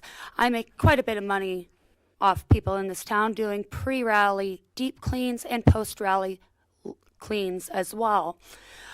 During the week of rally, I have to completely shut down my business because I cannot effectively get across this community to serve the disabled people that I take care of. The majority of my clientele are disabled veterans and elderly. They cannot get through this town during rally. They have nobody that really takes care of them during rally. They have to stock up weeks before rally gets here so that their needs are met. During rally last year, it took EMS services over 30 minutes to aid my father-in-law during a medical emergency because he could not get through town. What you fail to understand is that the majority of this community is either borderline poverty on the federal level or below federal poverty lines. You will have a sliding scale if you implement this, or you are going to find yourselves losing your seats before the next election. That is fact. You are hurting this community more than you are helping this community. The majority of these people rely on this money to pay their increasing property taxes and increasing utility taxes. In the 6 years that I have been in this community, my utilities have more than doubled. More than doubled. They rely on this money to survive through our harsh winters. This was a mild winter. May I remind you that? We normally have very harsh winters that leave people home for days, sometimes weeks. I don't know if any of you remember Atlas, but many people dang near went broke. People need this money to survive in this area. And failing to have a sliding scale is ridiculous. Here are the questions my customers have. Cost of permit. Is there a sliding scale based on occupancy numbers? What is the occupancy number that you're going to require for porta potties? Will porta potties and trash removal be provided by the city and allocated from these permit fees? What does our mapping need to look like in terms of the camping spaces? Who is collecting the money for the permits? Is there an inspection process? What is that inspection process? And how many times are you going to harass each of us property members during the rally to enforce these measures? How many people will be hired for the inspections, and what is their pay going to be? Will you outsource these inspections to a professional company, or will they be locally sourced? Is it going to be, how often will the inspections occur before it is classified as harassment of property owners? And if a family is legally below the nationally recognized poverty line, will they be eligible for a waiver or sponsorship? You need to take these into consideration because you're going to bankrupt a lot of people and you're going to hurt our bottom lines. End of discussion.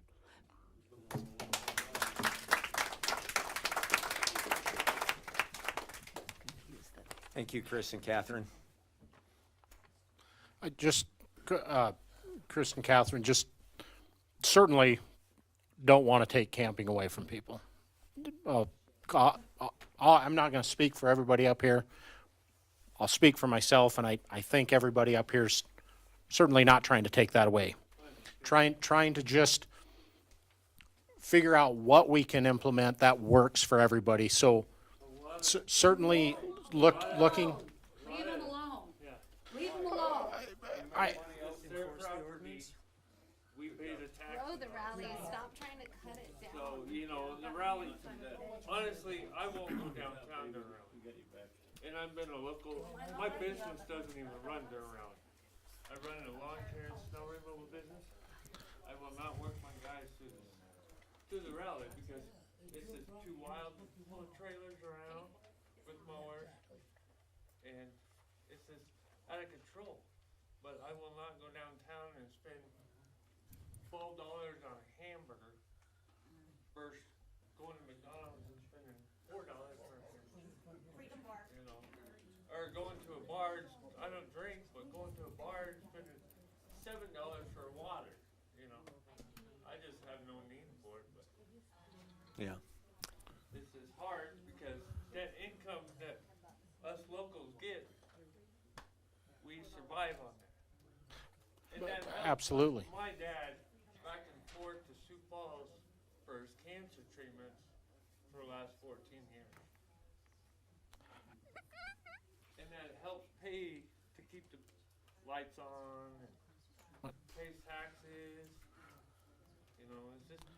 Absolutely, absolutely. Or do you have feelings on any sort of, like, should there be any guardrails in your opinion or not? Or, I mean, My honest opinion, if they're paying taxes on their own property, I'd squash them.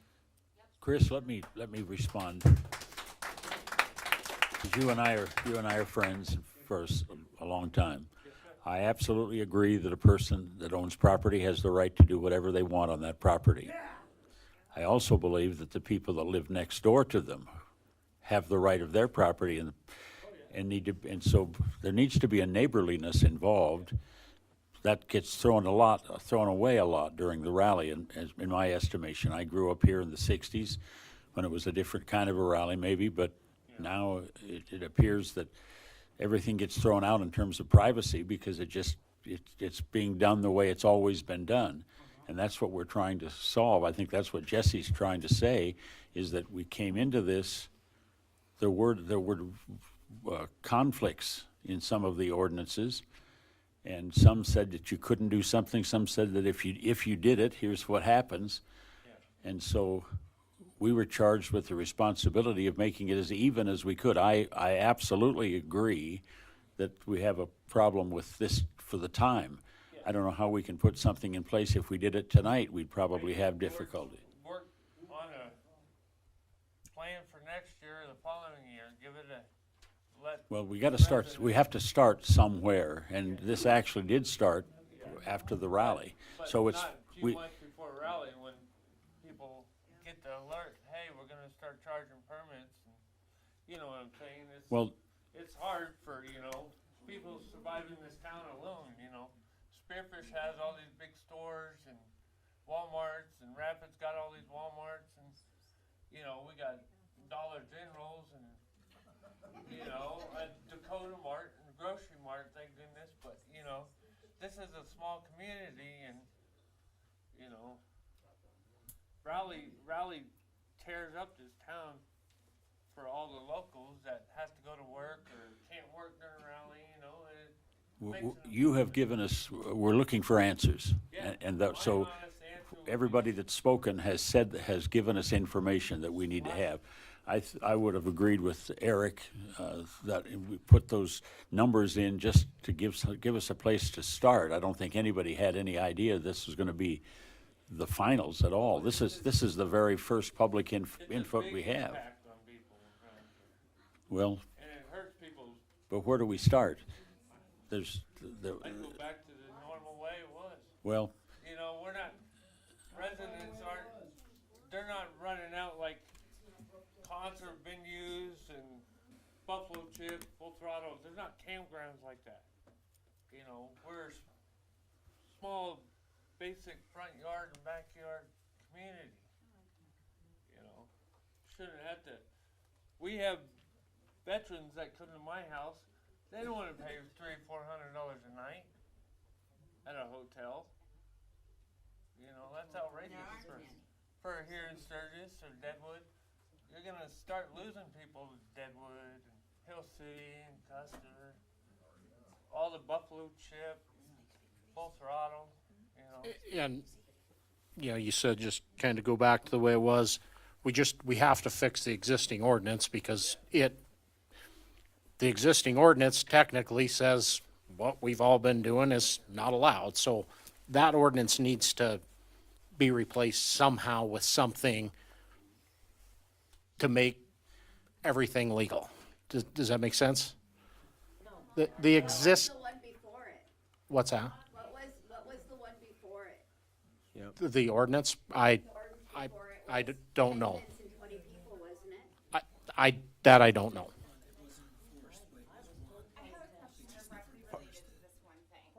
Pardon me. There's a guy waiting right here, please, Christina. Yes, please. Yeah, no, it's Okay. directly related to this go the way it was. That's just, I simply would like to know what is the way it was. I'm sorry, do you mind? Okay.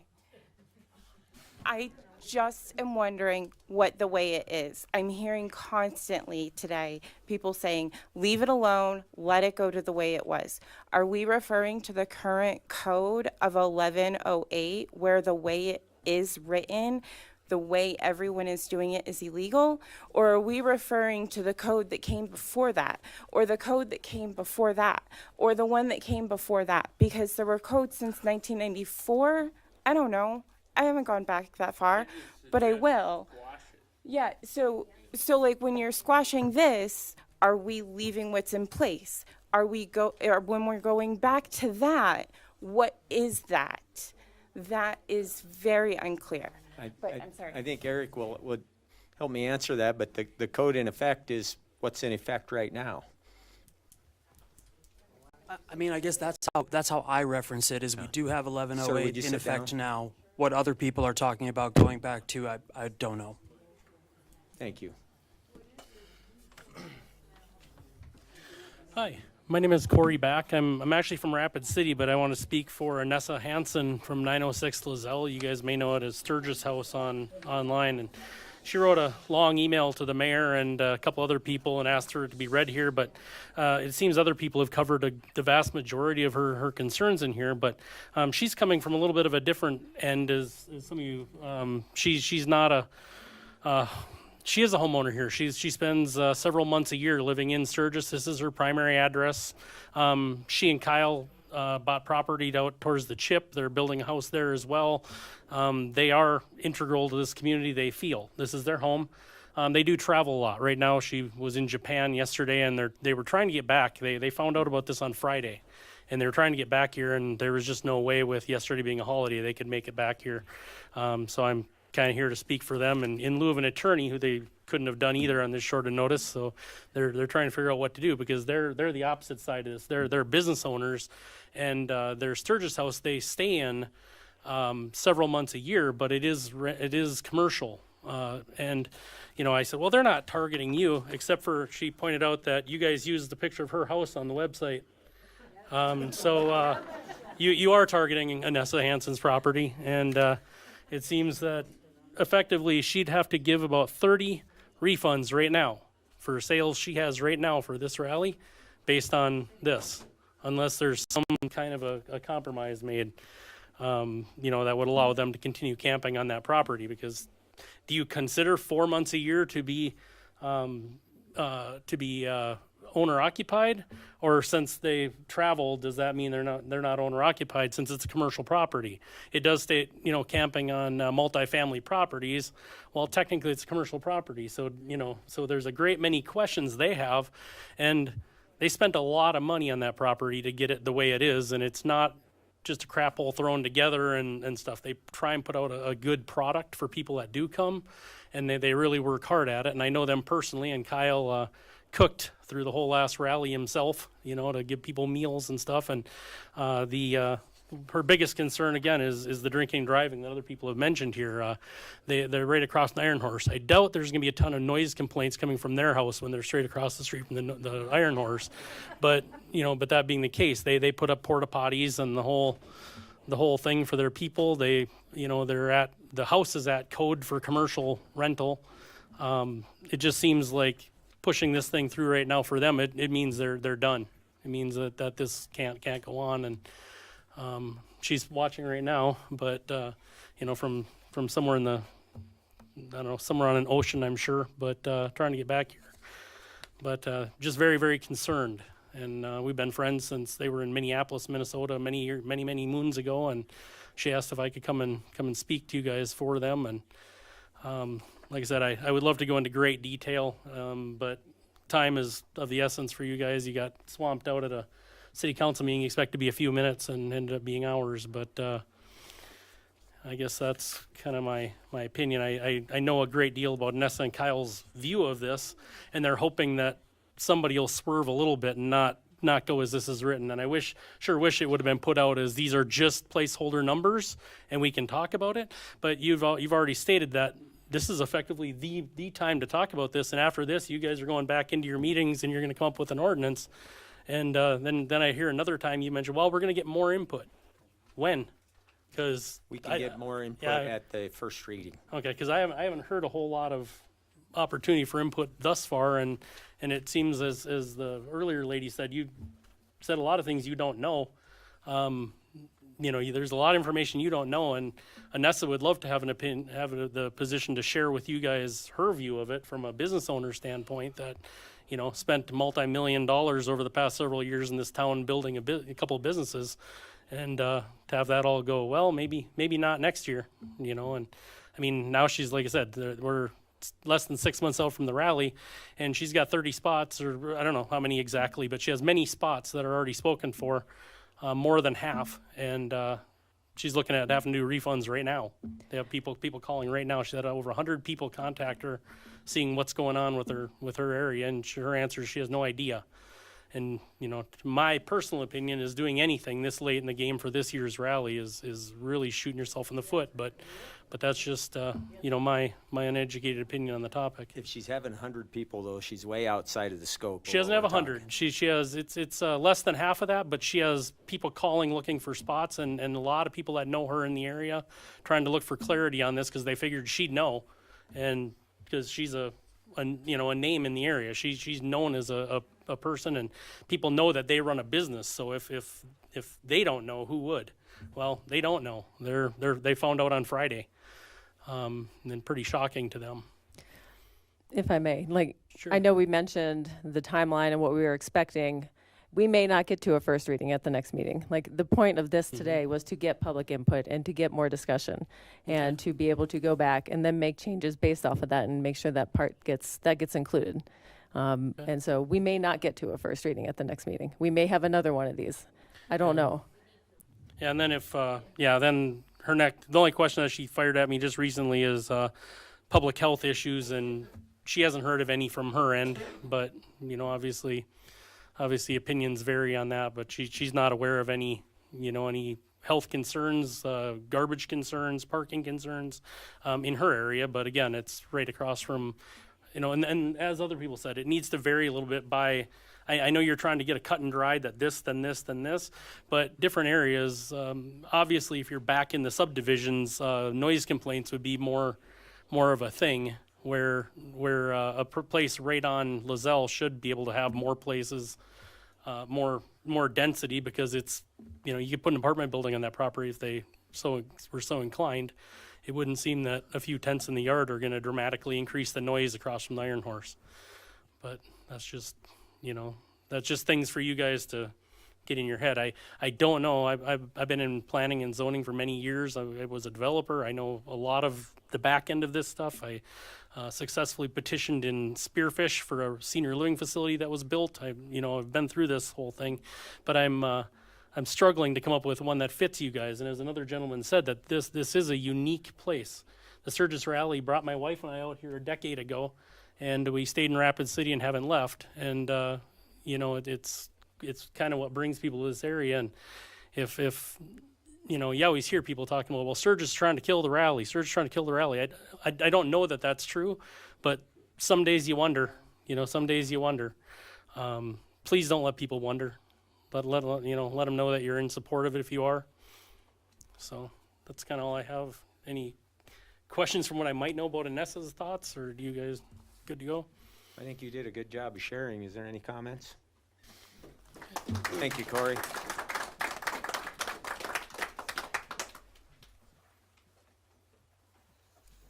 Hi, my name is Kelly Forward, and I bought a house here in 2013 and have been doing tent spaces in my yard since. People come to the rally, they stay in backyards because they don't want the high expense of the big campgrounds. They want the home feel, the hanging with friends, having a few beers in a small, comfortable atmosphere. I live on a corner lot. I've got a fenced-in yard. People don't put a tent in the street. They don't put it in somebody else's yard. The 75th, I probably had 20, 30 tents in my yard. Are you going to say on another anniversary that's going to bring in 1 million people, I can have 2 tents? It's stupid. Leave things the way they are. When we bought our house, we were told we could have 20 tents as long as it stayed confined to that. I don't think I've had 20 tents but the one time. Would I like 30 tents? Would I like 50 tents? If I could fit them comfortably, why not? Who's to say anybody can control what I do in my backyard? Surely not you guys. You don't pay my taxes. I pay the trash bill when it comes. I pay the water bill when it comes. I have porta potties. I have showers for people. There's not trash anywhere. The cops have never been called out at my place. I live right across the street from Vinacre Campground. They come over to my house to hang out because that's a campground for geriatrics. People come to my house because I've got a covered porch. We watch videos. And it's the truth. People come from over there to hang out at my house. I provide free food for my campers. I'm not taking reservations because I don't know what's going on. I got people from around the world that stay at my house. I fly tents from their countries, or fly flags. My yard is covered in flags. South Africa, Australia, Scotland, Denmark, everywhere. I'm very well known. Even though I don't have a huge yard, I got a big enough yard to supply what people want. My people don't want to be at the big campgrounds that charge $800 for the 10 days. I've got people that come a week before and hang out to help us get the flags all up. And then they stay for another week because they want to unwind from the chaos. Sturgis is chaotic during the rally because you can't get through, you know, it's just a lot of people in a small town. If you change what's already in place, you are going to cut your throats, and you're cutting the throat of every citizen in Sturgis that does tent space. Thank you, Kelly. And the businesses. Come on, Bonnie.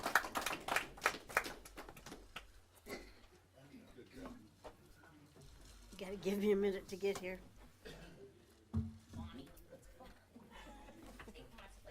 Oh, I'm sorry.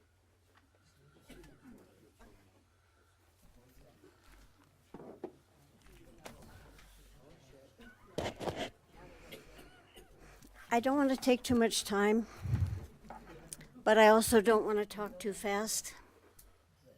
And I just got a hamstring spasm, sorry.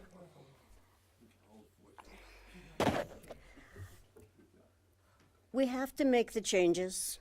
We have to develop regulations that work, but we're a long place away from there. I have to stand with the people who have said, no way you can put this together well in time for this year's rally. And it does seem that we need to put together something to get us through this year and spend the year working on this. My friends, my family, other councils will understand what I'm saying. You haven't kneaded the bread. You've gone too fast. You've tried to stir and dump and bake, and you're not getting the quality that you need from it. I don't necessarily understand all the rules of public government, local government, but I do not understand why none of these committee meetings were on the calendar. I have made it clear that I have insights and experiences, and I know other people who have legitimate insights and experiences who would be interested in informing the committee, not trying to run the show, but providing some information and some perspective. And not once have I been asked for any input on this, and clearly neither have a lot of other people. I'm one of those generational situations. My mom started having campers 40 years ago. Started with my cousin, who brought his friends, and they brought their friends, and my mom died. And I've kept on doing it to honor her because I don't think flowers at the cemetery once a year are enough. I'm 79 years old. I'm tired. It's not easy for me to do it. So this would be a good excuse for me to stop. but it wouldn't be fair to the rest of the town. I think some things have been said tonight in anger, in frustration, in fear. I think Ms. York made some good points, but there's no place for that tone of voice and that attack on the council and the people who are doing the hard work trying to put this together. You know, I know what it takes for you to do this. You're not my first council. I hope you're not my last council. I do appreciate the effort that you put in, but sometimes you need more input. There are processes for getting that input. For starters, this room, from the minute I walked in tonight, was the wrong place to do this. There isn't enough air to breathe in here. I mean, you're going to have people going mad. I mean, I am just half crazy just sitting here in one chair like this without enough oxygen. You know, we've done forums and discussion groups before in bigger spaces. The theater space doesn't work real well either. We need to be broken out into groups of 5 to 10 and let those small groups come up with their perspective and their ideas and come to some resolution and agreement.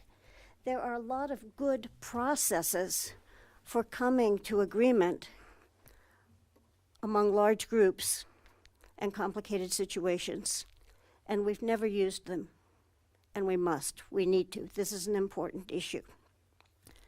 Those hard numbers, I understand that the numbers were just a starting point, but you have to understand too that they're very flexible. If I have women, I'll have fewer tents because they come with big stuff, big tents, and 4 or 5 of them sleep together. If I have men, I'll have 25 tents because it's 1 to a tent. You know, it's hard and fast numbers don't work like that. I don't make a lot of money off of this. I don't make nearly what I put into it effort-wise because it's something my people come. They're not all first-hand friends anymore, so they do feel an obligation to pay. If I anticipate that I have enough, I'll have a porta potty. Porta potties are very expensive anymore. If I'm not going to have enough people, we don't do the porta potty. You know, so I'm a lifer Girl Scout. I've worked off the Blue Book keeping other people's kids safe for a long time. After everybody's gone to bed, I go out and put night lights on the tent pegs so nobody falls in the night. If we make sure everybody gets home at night. If somebody is toasted and shouldn't be driving, we go get them. We worry about safety. We worry about sanitation. I provide a refrigerator so that their snacks are not sitting on ice getting rancid so that they're tying up the bathroom. Bonnie, real quick. No, So, don't want to stop I you. will. I will. No, I'm I don't just- want to. I just have a question. Yeah. In your opinion, where's the number for? You said sometimes you don't have a porta potty, sometimes you do. In your opinion, where does that number fall? With my house, I cross the line. I generally cross the line at 10. If I think I'm going to have more than 10 bodies, that's going to tie up the bathroom too much traffic through the house at night. And so then I'll do the porta potty because I can kind of afford it. And when I do a porta potty, people chip in more because they know that's expensive to them. You know, porta potties are more amenable to guys than women. I know these are sexist remarks. I'm sorry, but they're facts. You know, so those are things it depends on your house. It depends on your bathroom. Then we go to, okay, now I'm exposing myself, so I should be done. My camper property isn't owner occupied. It's my rental property. That's the one I use. And I do it so that I can keep my rent affordable. What is one of our concerns? Affordable housing, whether it's to buy or to rent. So I can keep the rent down on the house if they agree to do campers. I don't ask them to move out. I don't have a rally move out like a lot of people do in town. Do you have a count on how many houses have a rally move out expectation on their renters? You haven't done the homework. You haven't done the research. That's the first thing my renter applications ask me is, do we have to move out at rally? No, not if you're willing to share the bathroom. And it works.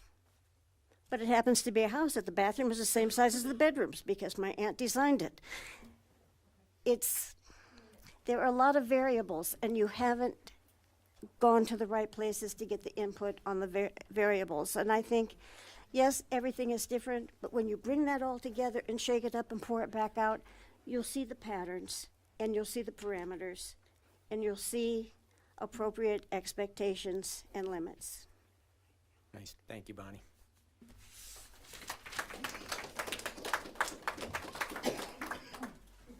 Mine's gonna be quick, super quick. Hello, council and mayor. My name is Tia Hartwell. I can't even get out. I have just a couple questions. Because I have a house that's close to Main Street, I house a lot of employees for like 3 different bars, including my own. Where would that come in play on this? That's within the structure, not camping. Some camping, some in my house. Some prefer to be outside. So, for instance, the Knuckle, I house 10 of their cleaning people. Without cleaning people, there's your sanitation problem. We need them. So why should I be penalized because I'm housing these people?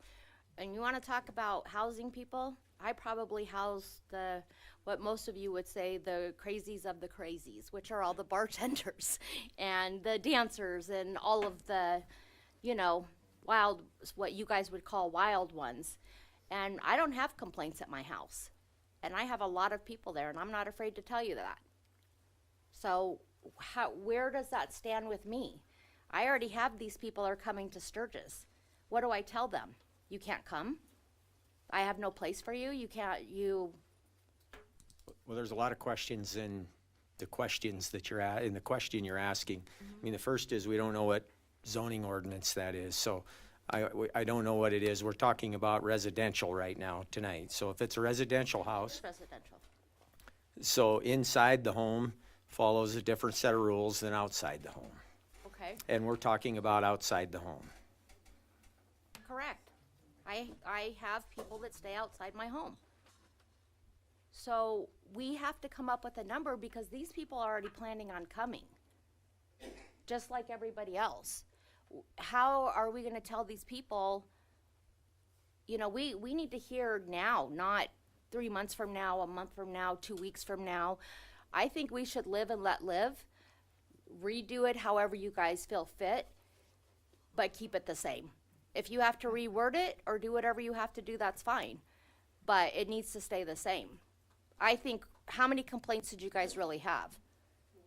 We had one in front of council. I think every counselor's had other calls, but one in Okay, front of so council. we're talking one person. Is there anybody here that's complaining about this? No. So not one person in here is complaining, and you're basing all of this off of one person, even if it's 10 people. Even if it's 10 people, even if it's 100 people, this is absolute nonsense. It's our property, we pay the taxes, we should be able to do whatever we want with that. Governed by the ordinances of the city. And that's what we're trying to address through the discussion. I don't It's an think we easy can get fix. this far enough down the line to understand. I mean, we're trying to make this top for everybody that's got to go to work during the rally week and those that are trying to rent their properties right next door. Okay, but you're trying to change a whole thing over one complaint. Leave it alone, reword it however you need for the state, but keep it the same. Well, that's been the trouble is we've got one side that says we can go through this permit process, and we've got another side say, well, where's the permit process? That's where I've we. been doing this rally for over 30 years, and I haven't seen anything change. Well, we've got an ordinance history on that. It actually changed in 2023, if I remember, was the last time that it was addressed, and that lowered it to where it is now. How many people is this gonna take to go to each individual house? The city doesn't have any money as it is. Who's paying for that? Paying for going to each individual house. Who? To monitor and enforce Oh, this. to follow through with the process? We don't have, the city don't have that kind of money to be paying more people to do this. We don't want to do this. We don't want you to either, so leave it alone. Yeah, but we're not at a spot where we can necessarily not do anything. Well, I just don't understand why this is even an issue on one complaint. One Public complaint. public, okay, I don't care if it's 100. You know, the majority should rule here. Well, I guess we're gonna run with different pieces on that direction, but, Well, you can't even judge, each property is totally different. My property is bigger than maybe somebody else's property. Maybe their property's bigger than mine. So you can't put a number on, it has to be different for each property. well, that was a good discussion from earlier tonight. I Right. mean, we're gathering good information, and that was one of them, is that, you know, a 3-acre property can house a different number of people than a 1/4-acre property. And then I'm gonna say this, we didn't have to worry about this last year. We shouldn't have to worry about this right now. We should discuss this throughout the remaining of this year and worry about it next year's rally, because it's too late in the game to be doing this. Well, the council has the ability to make that decision, but I mean, right now, Well, I hope you our guys discussion choose has been to wisely. try and make the adjustments by May, was where we were at. You can change your mind though, so we all don't lose out. So you're basically telling everybody you're listening, but you're not gonna do anything about what No, I don't think that's the case either.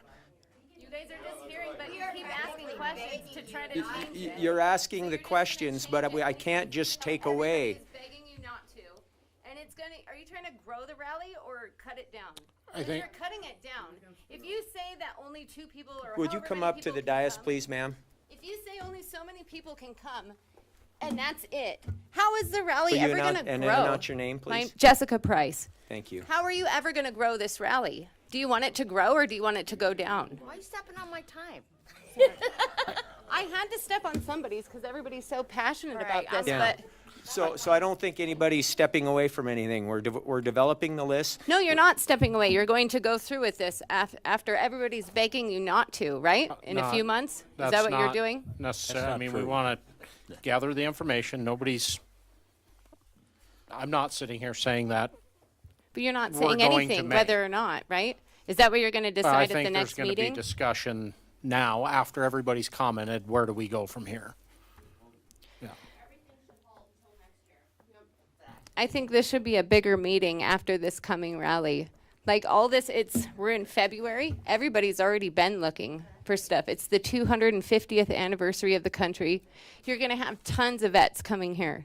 Then to tell everybody they can only have so many people, and the vets that came and fought for our country, and then you're going to like just permit everybody to only, it's just going to ruin it. You guys are going to like just,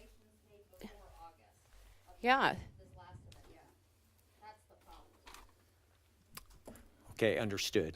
What more can we add to the list tonight? I mean, we've had good discussion here. I'd like to keep it rolling. We're going to keep it rolling until we get to the end, but I think we're starting to get more redundant in our beating down of the pieces. So I think people want to answer. Are you going to continue and go through with it this year, or are you going to wait and continue it next year? Or maybe open it up for a discussion after the rally? People need an answer.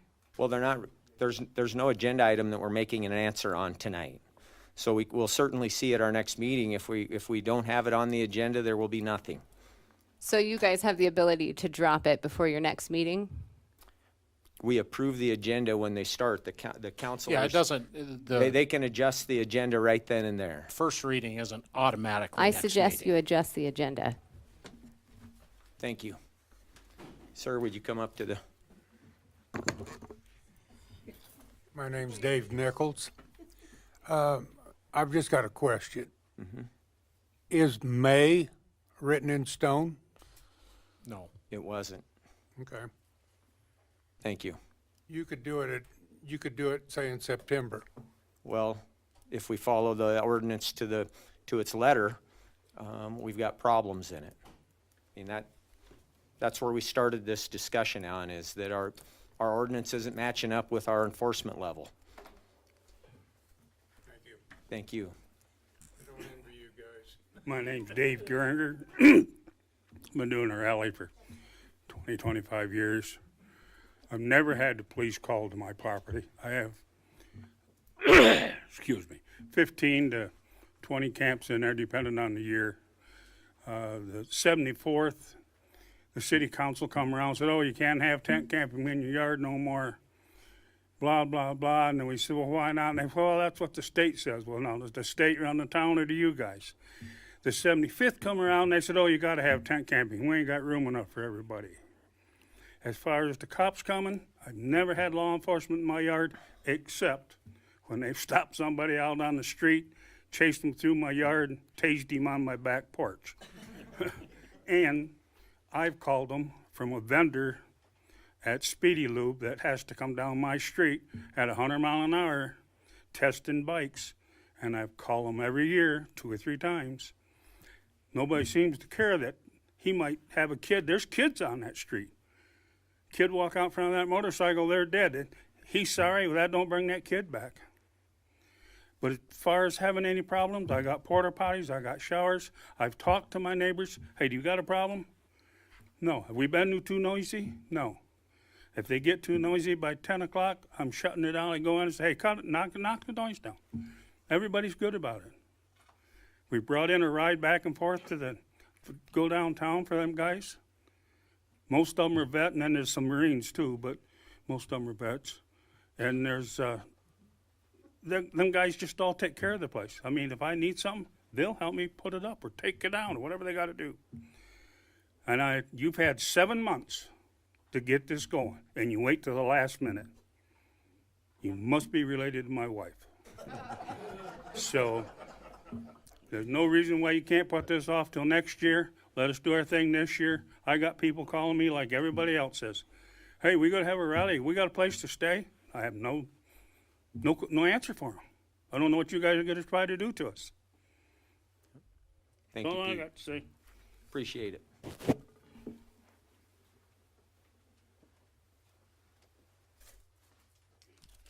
Hi, my name is Rhonda Brown. I don't know who over here gave that presentation, but I can tell you if I did a shot every time you said control, monitor, and enforce, I wouldn't have even been able to walk up here and talk tonight. That's all I heard. I also, at the same time this week, read that you're hiring some sort of social media outlet to do the same. Control, monitor, enforce. You know, rally is about the people. It's not even about us in this room. It's about the people that come here every single year. And I think you guys are all forgetting about that. You scared the Camaro rally away. You're about ready to scare the Hey, ma'am. Mustang rally away. You know, all I can tell you And- is from we take direction from the elected officials. You know, Eric is our city attorney, is just following instructions from the mayor and the Okay. councils go. So, I mean, we understand that people want to get their voice out there and kind of talk about the things they don't like about it, things they do like about it. But ultimately, at the end of the day, Okay, we, I'll we address take all our of you. direction from them, and they're the ones going to make the final decision. Absolutely. Thank you. The 3 words I heard, control, enforce, monitor, I keep hearing it over and over and over. You are our elected representatives. What that means is to represent. It does not mean to control. It does not mean to enforce. It does not mean to monitor. This rally is about the people that come here every year. If you guys decide to start scaring them out, you're going to ruin a good thing, and we're going to become Newell, because the rally's the only thing that makes Sturgis what it is. And you know what? I know you might get a few complaints here and there from neighbors, because I'm sure that there's a few people that complain about this, because there's those few people that complain about everything in this town, and they will always do it. But the majority of people here embrace it. They work their tail ends off, and they use that time of year to make a little bit of money to catch up. You've got high school students that work through rally. You've got all of the people in this town that work the extra jobs and make the money. You're going to ruin that for them. But furthermore, you're going to ruin it for the people that come here and really embrace it.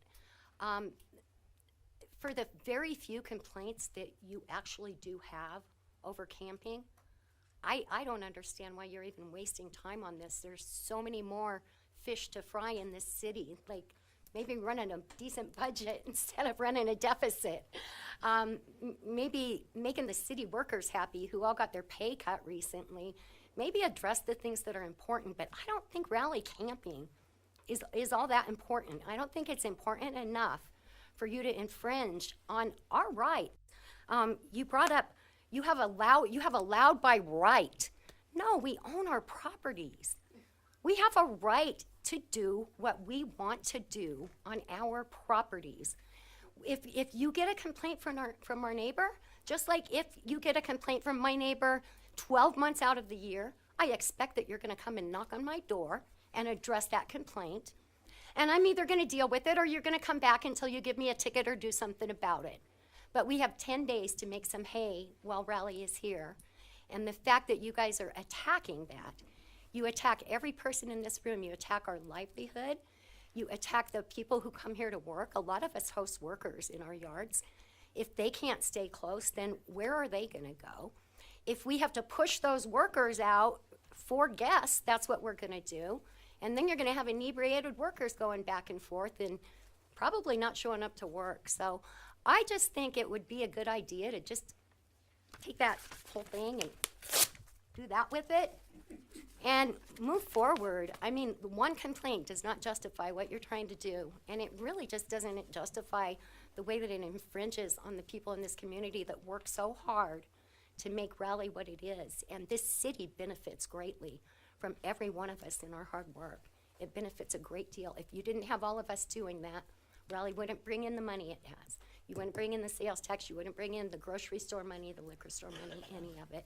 So I'm done. I don't need to take more than 3 minutes, but please remove those words, because that's not what Sturgis is about. A lot of us moved here to get away from that. Thank you, Rhonda.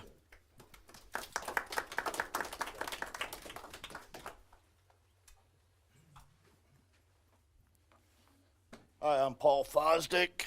I run a motorcycle shop year-round out at the Full Throttle.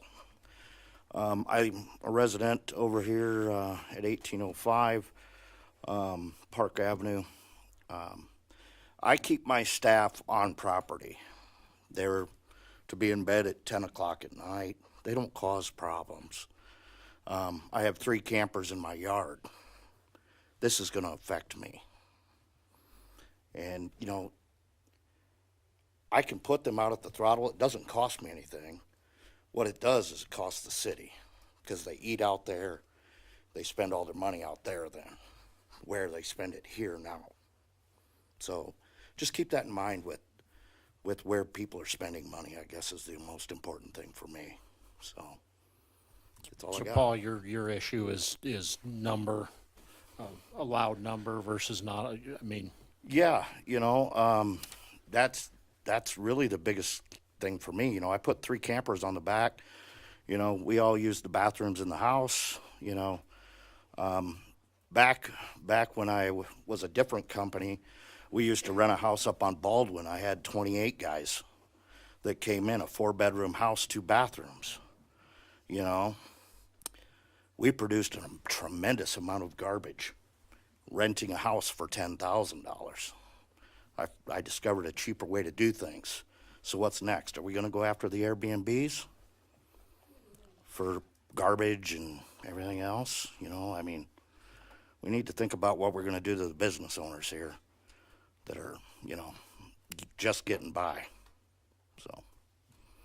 So yeah, the number of campers in a backyard is tents, whatever. It's going to hurt people like myself. You know, so. Thank you, Paul. Thanks.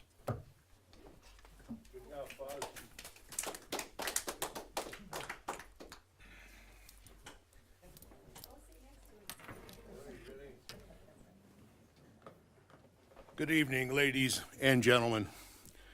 I've been involved with the rally for 38 years now. I have an LLC at the property on Lozelle Street.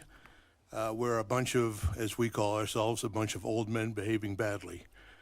We have campers that come. We have people that stay in the house. We've never had a problem. You know, we've had patch holders in our yards from different organizations. We've never had a problem. And now you want to change all this. This doesn't make a whole lot of sense to me. We used to stay at 906 Lozelle Street, as you heard earlier, when Walton Peg Hutari owned the property, and we stayed there. And we never had a problem. Walt would make us elk stew and chili during the week. I mean, I don't understand why now we have to limit how many campers, how many tents, how many people. I mean, we pretty much police our own. And we've been there, we've been in that particular property since 2001. And that's what we use it for, is rally. We have people come from all over the country, and we have a few from out of country, overseas. And they come and they stay with us.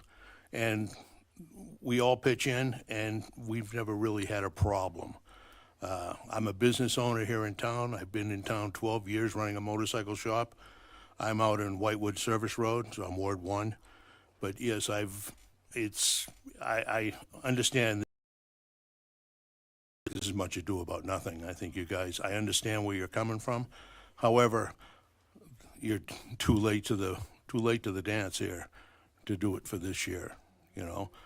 Another thing I'd like to see is I'd like to see the drag strip come back so we have more activities.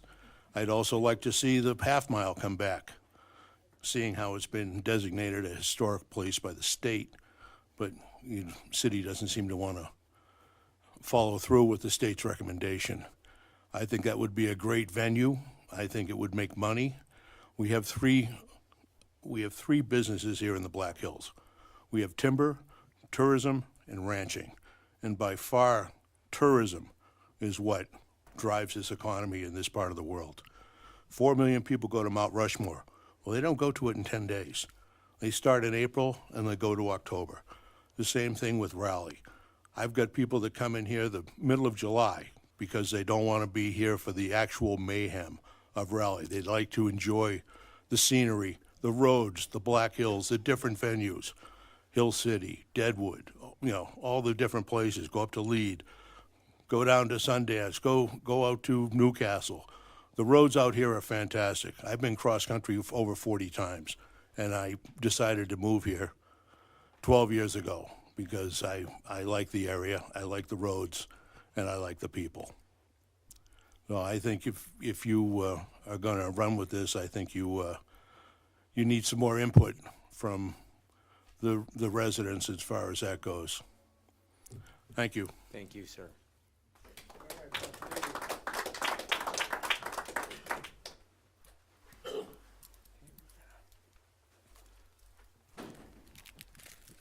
Hi, I'm Tony Fisher, and I live here in Sturgis, and I own my own property. And I don't really have a lot to add besides what everybody has said. They were pretty much all on my list. I'm going to stress the importance of, I think, that trying to push this through this year is unreasonable. A lot of people have gotten deposits. I've gotten deposits. And, you know, some people have spent their deposits because they're non-refundable, you know, maybe on their first part of their taxes. So I think it's unreasonable, you know? Why are we in such a hurry? You know, I've been doing camping in my yard for 24 years.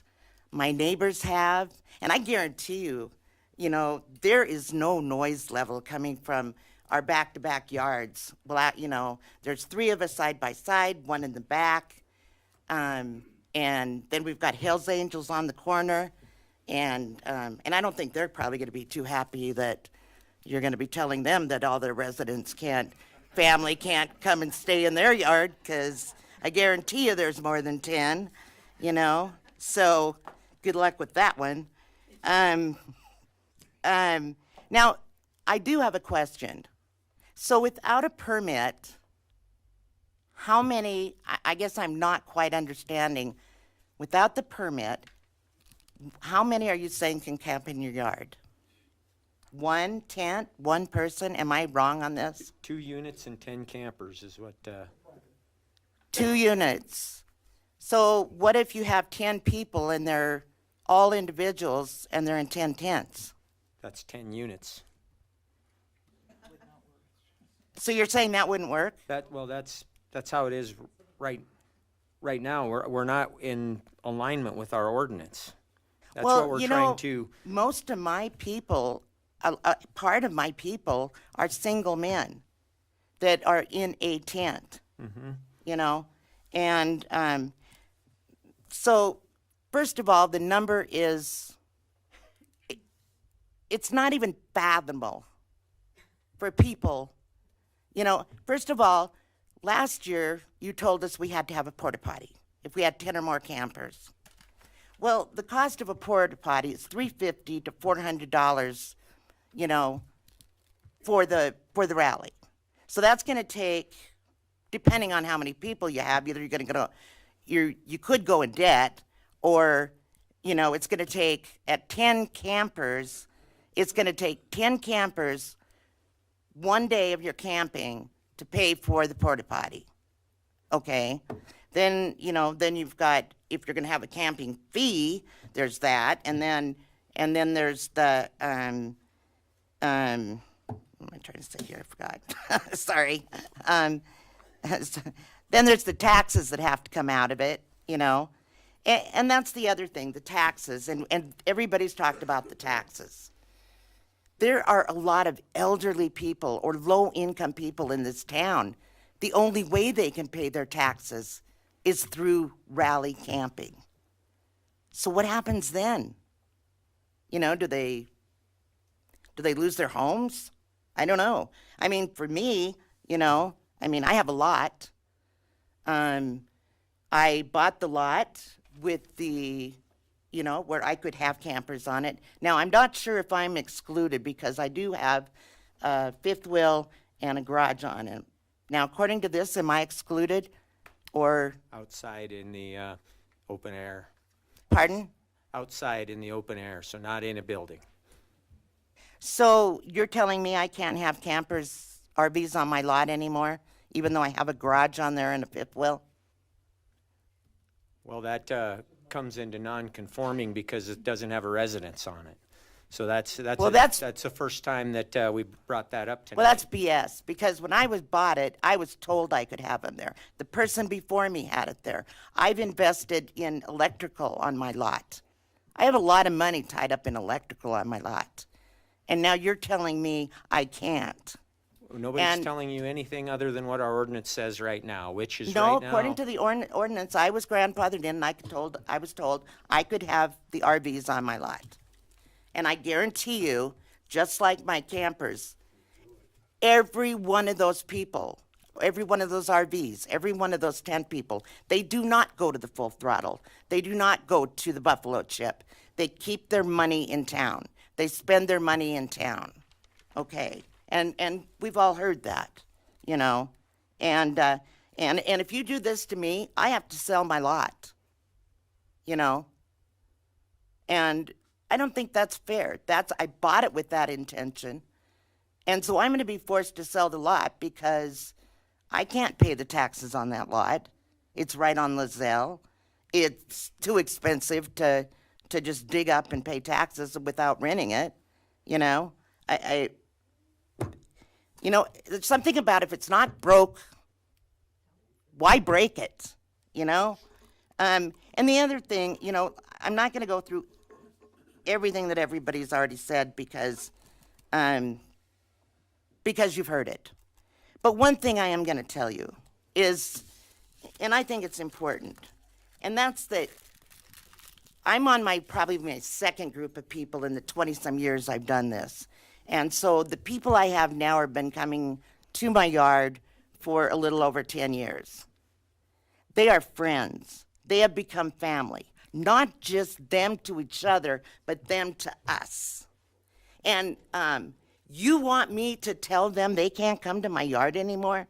And then what 2 people or 10 people am I going to pick and say, well, you can't come anymore, sorry? You know, tell me. You want to come and tell them for me? Well, what we've discussed. Because and we what- are family, and you can put it to pen and pencil, and you can be legal about this, but we've been doing this for years. You guys tried doing it and having letting the camping. Well, this was before your time, and they burned down the park. But since we've been doing it, I haven't heard of one resident that's been burned down. I haven't heard of, the only thing I've heard of is there was an issue this year. Somebody that didn't have a porta potty, somebody that was new at tent camping, that had too many people, no porta potty, they were using the alley for their bathroom, and now all of us have to pay for what they did. And that's not fair. And if these people have to go elsewhere, like everybody has said, all that income is going to go out of your town. I guarantee it. But there's no taxi to take them anywhere. Yeah, and there's no taxi. But they're going to go and they're going to camp elsewhere. Or I'll tell you what, there's because they come because of their friends. They come because of the people. I have campers that come because of their friends in my yard. Okay. And my neighbor, the friends in her yard. And my other neighbor, the friends in her yard. Why? Understood, yeah, thank you. It's a tough discussion. It's not a tough decision. It's a It tough wasn't broke. discussion. It wasn't broke. Some pieces have some issues, but we'll work A through lot of pieces. these are issues. Yeah. I want the right to have my motorhomes that come every year, that have been coming for 10 plus years, to come to my lot. And I just don't understand why this is a big necessity. And if you take away my lot, I'm not going to be a happy person. Not that I'm going to do anything, but it's not Want to fair. take your lot away. We want you to get your say. And we've got one No, more you're going to person. take my use of my lot away. Oh, no, we're not. We're not taking this away. This is an open discussion about the potential for changing an ordinance. Well, okay, but I think we need to be heard because, just like, you want to talk about, problems with the rally, like noise and whatever. I was at a council meeting several years ago because I had a business on Lizelle. And during the rally, I couldn't have my business because Iron Horse was too loud. I ended up having to close my business down during the rally because nobody, and there was a lot of people in this community that complained about the noise. And nobody would do anything. They said decibels can't be counted. That's not true. They can be counted. So I've already lost my business during the rally. I did massage. I lost it. You can't do massage when your stuff's falling off the wall. They wouldn't listen to me. I tried talking to them. I came to you guys and tried talking to you guys. You guys wouldn't do anything. And now it's where our campers, most of them have to wear earplugs at night because it's way beyond what it should be, So you didn't listen to us then, and I wasn't the only one that complained about it, we don't trust our council. At least I don't, but I don't know about anybody else here, but okay, I'm just wasting time here, but I think that this is unacceptable. This, I agree, it'll ruin the rally because you're gonna lose a lot of people, And honestly, I think you're gonna lose some residents too. Because personally, if this is the kind of dictatorship we're gonna live in, I don't even care to live here. Thank you. Thank you, Tony.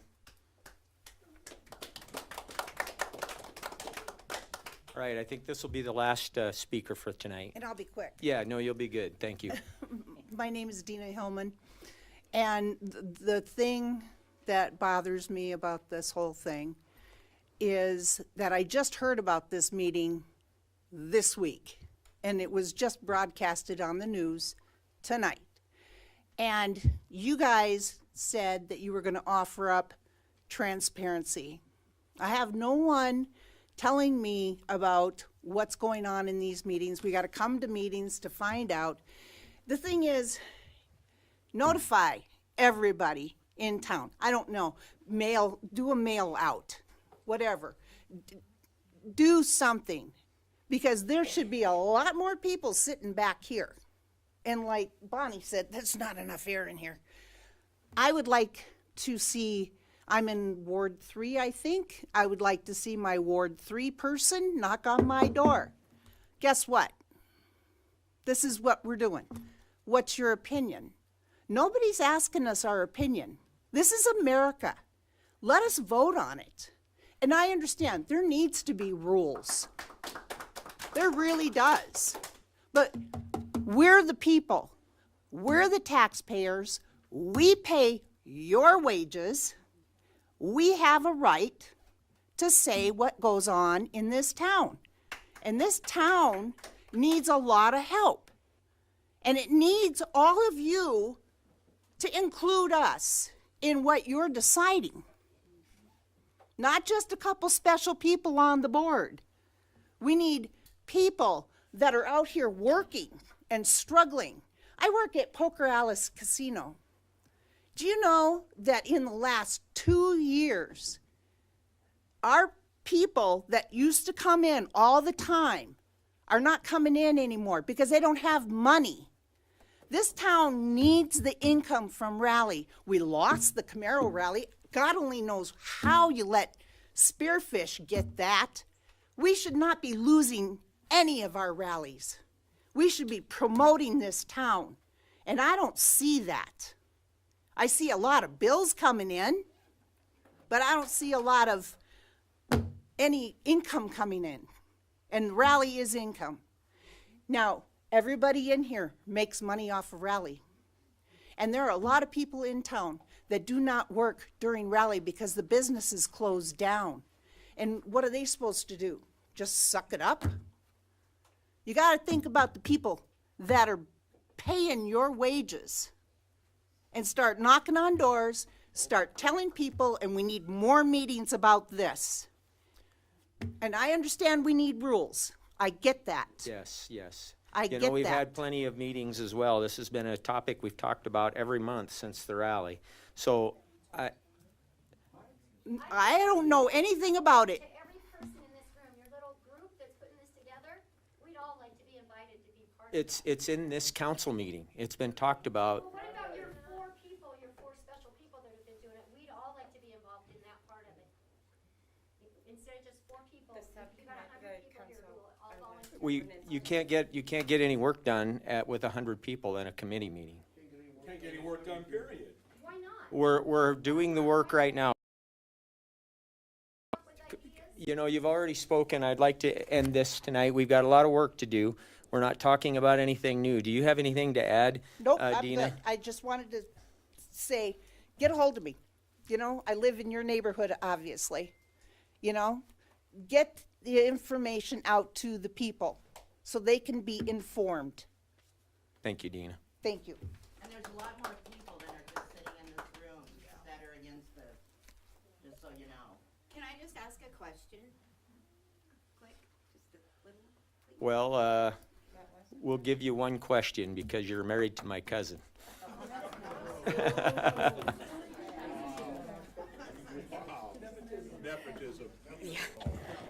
What is stopping you Up once. from deciding tonight to postpone this issue until after Rally and saying, okay, we're making, deciding as a council that, okay, we have to postpone this and let these people do what they need to do, and saying, okay, you can have 20 or 25 tents and Yeah, but 30 that's people not at what your our house. ordinance says, Misty. I mean, I'm sorry, but that's not what the ordinance says But right now. can't you, as a council, decide, yeah, these people really need this, and as a council, we're gonna do this year and while we're looking at this new ordinance?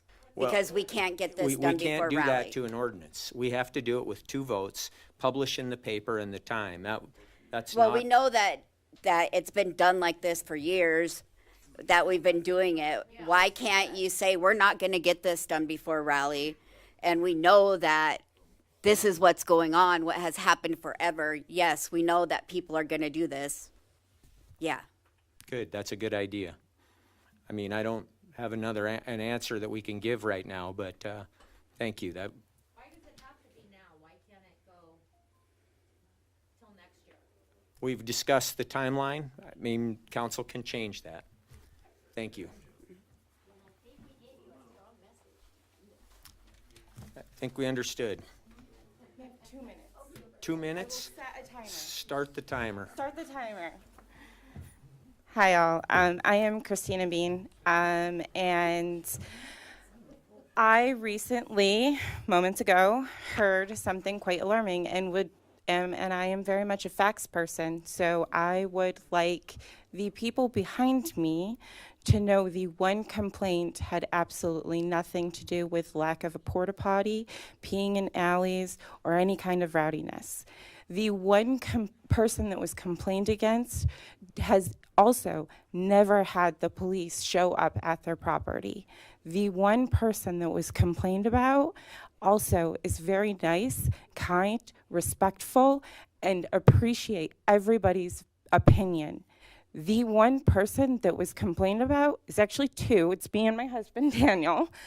And the one person that complained does not live in the city of Sturgis. They own the dwelling that is adjacent to our property line, but they do not reside here. They did not cite us for any kind of noise or offense or anything. They had the city ordinance officer or the city code enforcement officer knock on our door, as was suggested, to tell us we did something wrong, which is we simply are not allowed to have camping in our backyard because we advertise and we collect money and we have more than one tent. It's very safe. They're very large tents. There's not a lot of them, and we have built a family as well. So everything that these people behind me have been saying today, why does it have to happen this year, is also what my husband and I had asked when we first came to council as the first public complaint, saying, can we just be pardoned for this year, this upcoming rally, and have the time to put this into effect? Now, I do appreciate the transparency and the ability to have this discussion. That is not a requirement. I think that's nice, but I think that we can all agree this is a bigger issue than what we thought it was when making the decisions with the information that we had back in September. I hope that was under 2 minutes. That was a good number. Worked well. Okay. Did you get that? Was some good information with it, Christina. Thank you. I mean, you were certainly the first person that we started this with some months back, and we've been trying to work within the parameters of that. And so I think there will be parts of this included in the discussion tonight or later. And I do think that the shooting from the hip statements out of anger, fear, frustration, as Bonnie had mentioned, I don't think that that's fair. I don't think y'all are being treated nicely. And I don't envy you, as this gentleman had said. Everyone behind me has also made very, very valid points, but to personally attack people based on y'all trying to be representatives of us and voting in the right choice or seemingly the right choice is a compromise. But that compromise just means semi-happy, or whatever they say in Stranger Things. Y'all saw it. It's fine. Sort of happy. Sort of happy. Thank you, Christina. You're welcome. All right, we're going to close the public hearing on this, and we're going to take 11.1. It does say consideration, so we do have action on the consideration, either to table it or for you to move it forward.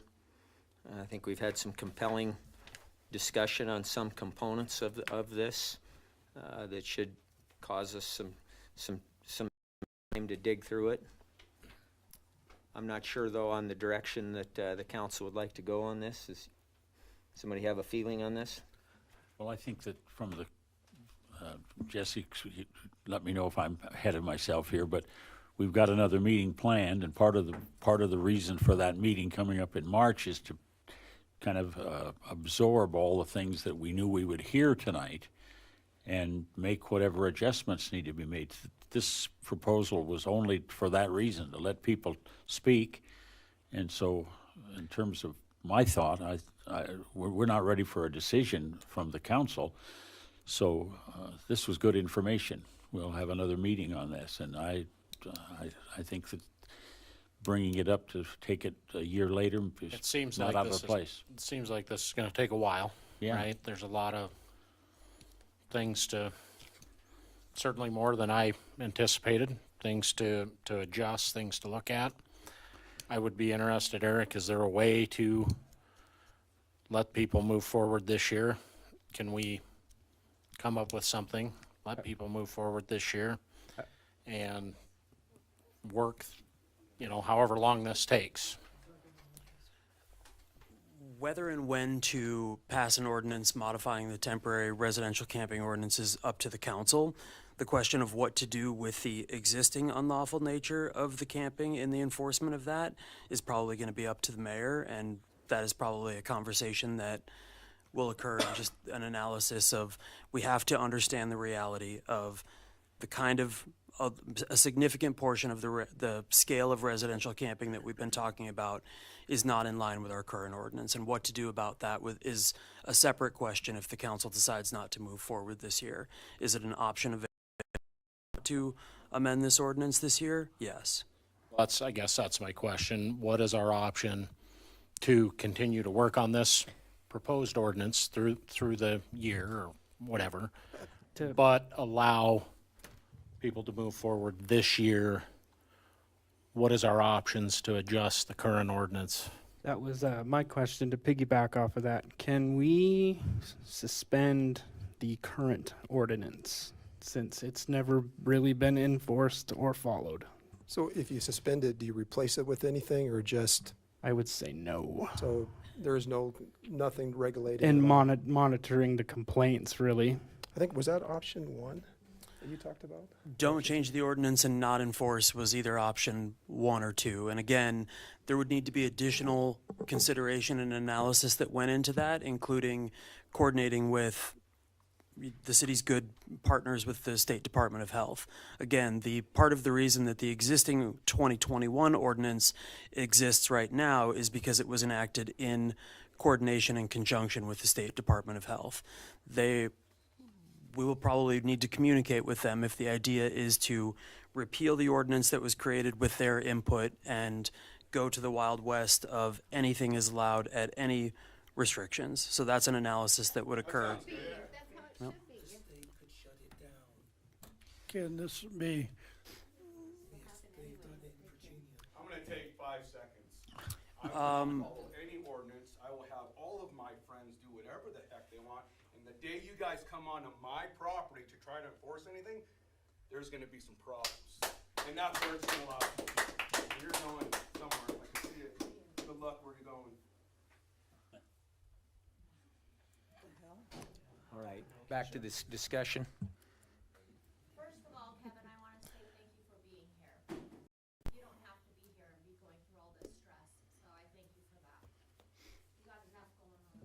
Oh, thank you.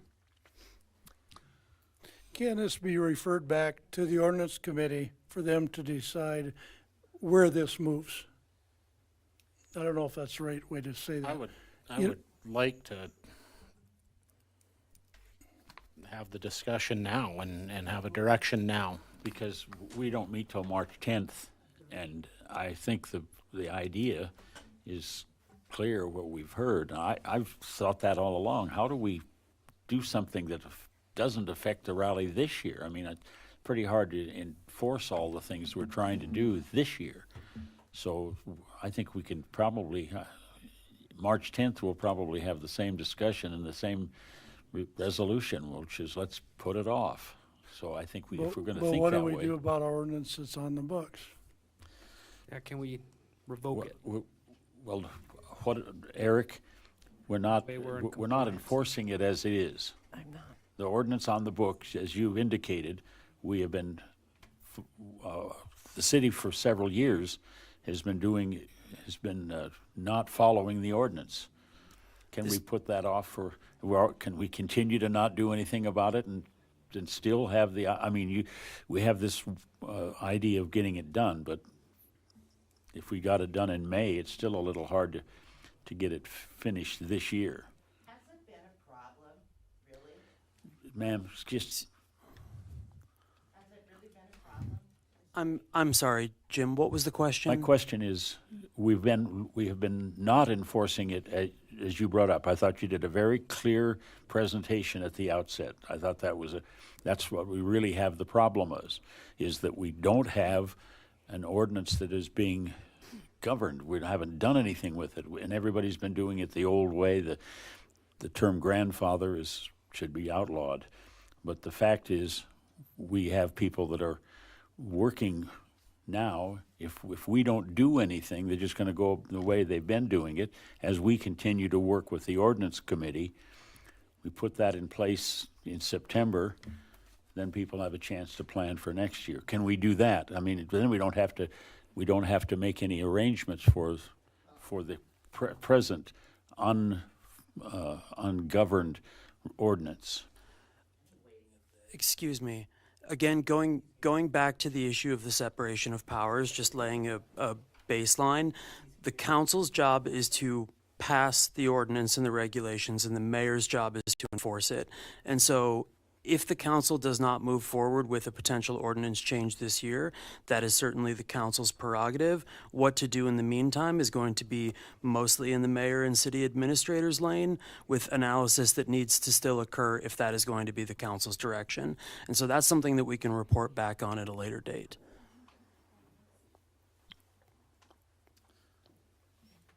So I would go along with Jesse that I think we should do something, we should do nothing tonight, which means we don't have to change the ordinance. Just do nothing with, as far as advancing this proposed ordinance, but I don't know, how do we deal with the existing ordinance, I guess? The reality of the council's options tonight, is the way that I see it, is to either set first reading of this ordinance or to not set first reading of this ordinance, and then staff will come back with additional information to the council based on this meeting and for future action. It is not on the agenda for first reading tonight. And so those are really the options. Take the direction from this meeting, work it up by staff, present it to council, or set first reading, and we'll continue on with the process, and the council can make modifications before the next meeting. I don't think we can set first reading. No way. No. I would also say hard numbers probably need to go away, and percentage of yard is probably Absolutely, more it's obvious. Yeah. All of it needs worked on. But, so I don't have a problem not advancing it. No, me neither. How do we deal with the current ordinance? Or do we just go to the? That was that's what I was suggesting We're not is. open for comment right now. So that's why I asked Eric, if we do nothing, what about the existing ordinance that we're not following? Let's continue, can we just continue? If we didn't do anything now, that's what's gonna happen. I mean, They're not going out and enforcing it anyway, so I don't see that we have to make a decision about the existing ordinance. We can continue to work on that, but without the idea that we're going to implement it in time for this year. I would also say that. Let me just. Sorry, I didn't know you were done. Well, I'm suggesting that that's how we do it. Well, I don't think we need to do anything, because if it was changing the ordinance, we're already working on that. It's only the final decision on that ordinance when we finally do the first reading, the second reading, public input, et cetera. But as far as tonight, Mark asked, well, what about the existing ordinance? Well, we have it, it's existing and not being followed. Can we do this in two things? I think right now everybody's on agreement that this is a non-issue right now. We're not gonna set first reading. So can we settle that? And then back to Eric's comment, reinforcement comes back more to Kevin and Aaron. and we can just leave that alone at this point, and that comes through staff or whatever, what we're gonna do with that one. Don't we have two different issues here? Yes. Okay, so I don't know how this motion should go, but I move that we either table this or do not consider doing anything with this at the present time. But I don't know if that's the way to word that, or if we want a date down the road. And if that's a motion, I'll second it. Is this a situation that we want to stop this, or we want to continue to work towards something in the future? And obviously, we've taken a lot of information tonight that needs to be considered in something that can be workable. You know, Well, from an enforcement perspective, you know, the person that, you know, I'm concerned about is our code enforcer who's just going out there doing that person's job. And when they get complaints, and it's not just during the rally, it's during 365 days of the year. And he goes out and he has to go look at it, determine if there is a code violation or no code violation. And if there's a code violation, then his job is to enforce that. And so right now, the codes that we have for camping right now are very, very, very restrictive. What Eric briefed tonight, even though the numbers don't seem to be people are agreeing upon, that is much greater than what we have right now. So I think from, I guess, my perspective, I think we need to move forward. We need to have something in place. Do we know what that is right now? Probably not. No, but back to Jesse, really doesn't want it thrown back to the ordinance committee at this point either, right? Well, I just, You know I what don't wanna, I don't necessarily want to Well, stop here's, it. here's what I need as your staff, is I need guidance from you. And right now, I think maybe we just need to step back from this a little bit. And maybe we'll have another meeting on this at the next council meeting. And then maybe at that point, we can sit down, you can provide us guidance on what you want to do going forward on this particular issue. In the meantime, we can work with Kevin as the mayor on the executive side and determine how we want to be able to handle this year. Since we have something in code right now that is very, very restrictive, that doesn't allow the camping that's been going on right now.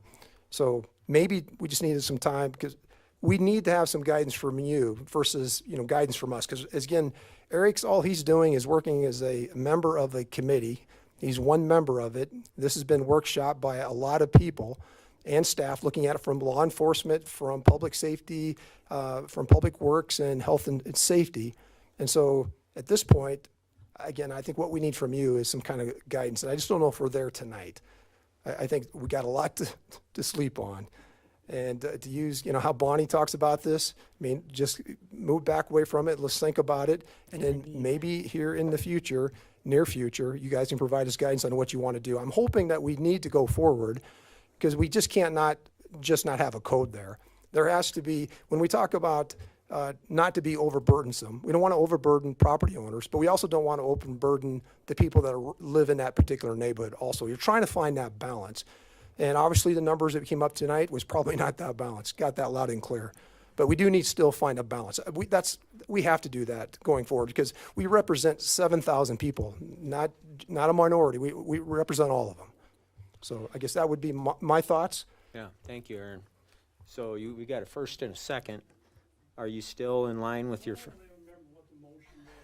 So are you willing to withdraw it, or? Just to be. I didn't say I didn't want it to go forward, but I don't think we're considering it tonight.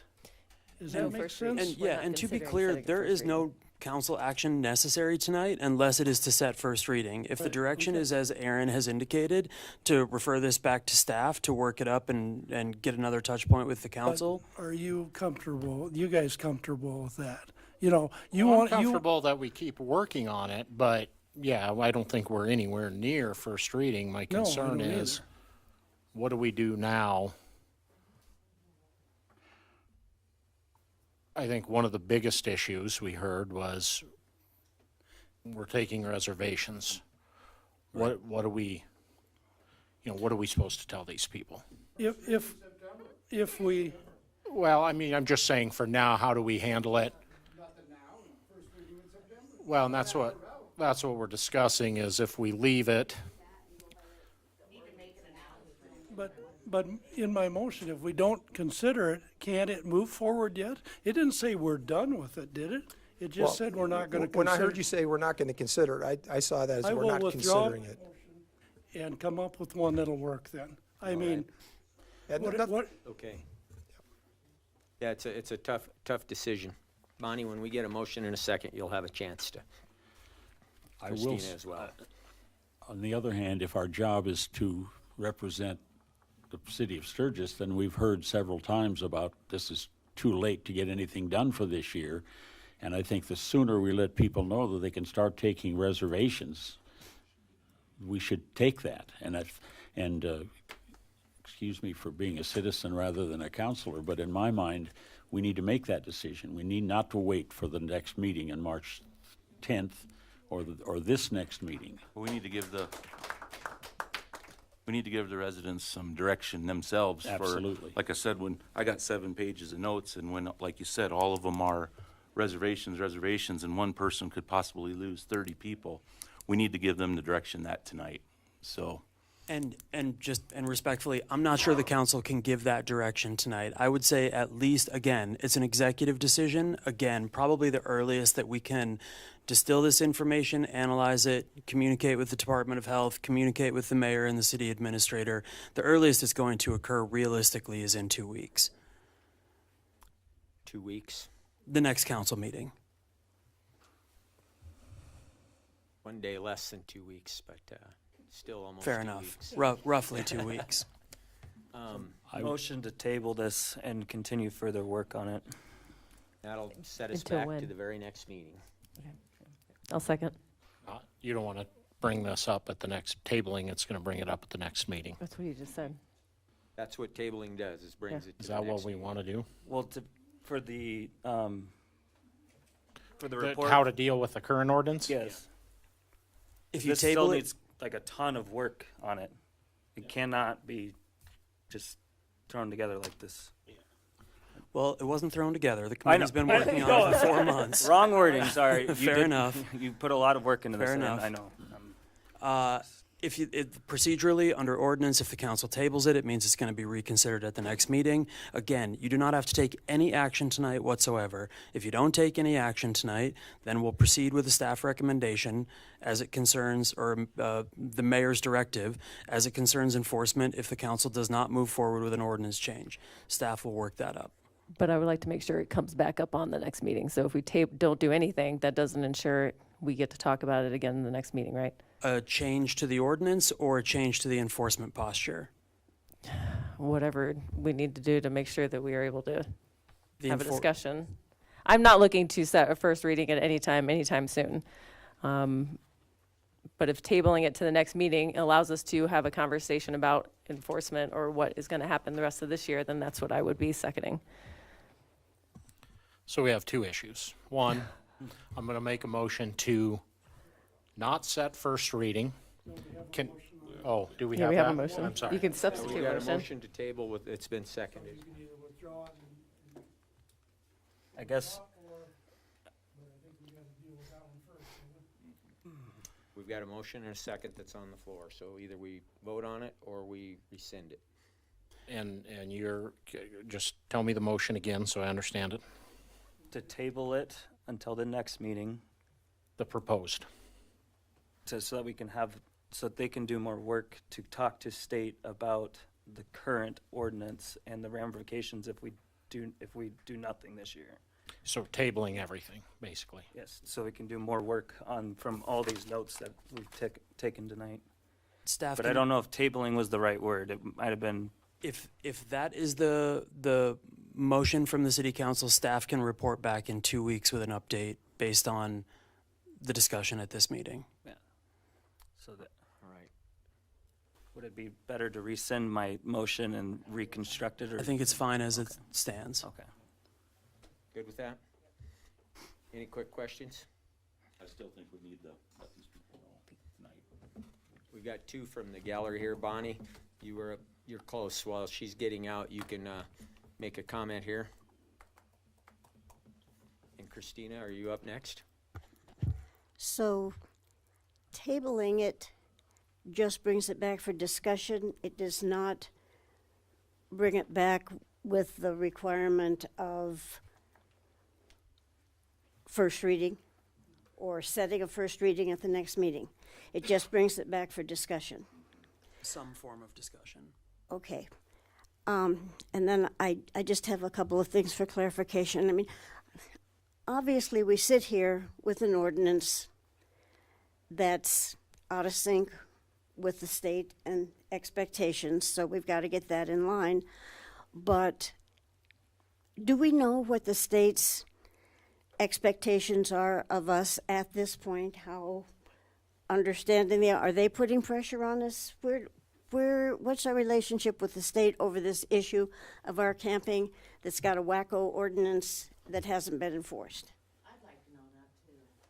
Can report back on with more detail on that at the next meeting. The State Department of Health, under state law, regulates camping and has the state law that I referenced in my report that under state law, any property that's holding out more than one campsite is technically a campground. It falls within state licensing and regulation lane. The states, at least the people that we've been communicating with the Department of Health understands what Sturgis's situation is. They understand the framework of the existing ordinance, and they understand the framework of the proposed ordinance, and are generally okay with the city continuing to regulate this practice so long as the state's interest in regulating health, safety, and welfare of campgrounds is maintained. Their position, at least informally as I understand it now, is that the draft framework of the ordinance that has been presented by the ordinance committee aligns with the state objectives. So if there are changes that are coming, that is something that staff would communicate with its partners at the Department of Health about and advise the council to.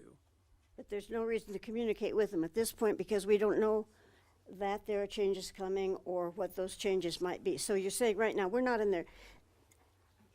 They have not taken aim on us. We're not in anyone's crosshairs at the moment. Okay. They're paying attention to what we're doing. So that's the question. I mean, we've gone this long, and it would seem to me that if we know what the state's primary concerns are, I mean, there's a whole web of state concerns about this issue, but our primary concerns are safety and sanitation. I mean, if we're focused on those things as far as getting through this season of the rally, the 2026 rally, if we focus on those things, if we work together as a community of camping providers to focus on those issues and make sure, I mean, that's what I'm doing when I go out and put in night lights on the tent pegs so nobody gets hurt. That's what I do when I order a porta potty if I think I'm going to have more than 10 people. That's what I'm doing when I provide a refrigerator so nobody gets ptomaine from their own snacks, you know. As long as we as a providing community can work together, become aware, know what the issues are, know what we need to be careful about until we get this fixed, then as long as we're continuing the process of taking in information, kneading the bread, coming up with a product in an ordinance that satisfies the state and preserves our property rights as well as the care and safety of our campers, we're moving in the right direction. And what I'm really sorry about is how much animosity and how much looking straight at you individuals as the problem when you're not. You know, you've worked really hard at this. This is really hard to understand and sort out. I just don't see why it's so hard to just keep peddling in these weeks ahead. If we need a special meeting next week, if we come up with information, if we are actively working to get input from the providers and the state, and we have something to work with, why not have a special meeting just for that issue? I'm just saying, I just don't see why it has to be this mean-spirited and messy. Christina? Sorry. Thank you. For what it's worth, and it may be a moot point, but we, as agreed and discussed, based off from the information we had, we did not pursue reservations or take any for public camping for the 2026 year. Do we have friends and family that are staying with us? Absolutely. Is it in compliance with the current agreement or in current ordinance? It absolutely is. How you choose to interpret that information, you do. Thank you. All right, we've got a first and a second on the floor to table this matter until our next meeting, which means it'll come up first in the agenda as well, just for sake of ordering. Is there any further discussion? All in favor of the motion indicate by stating yes. Yes. Yes. Those opposed, no. No.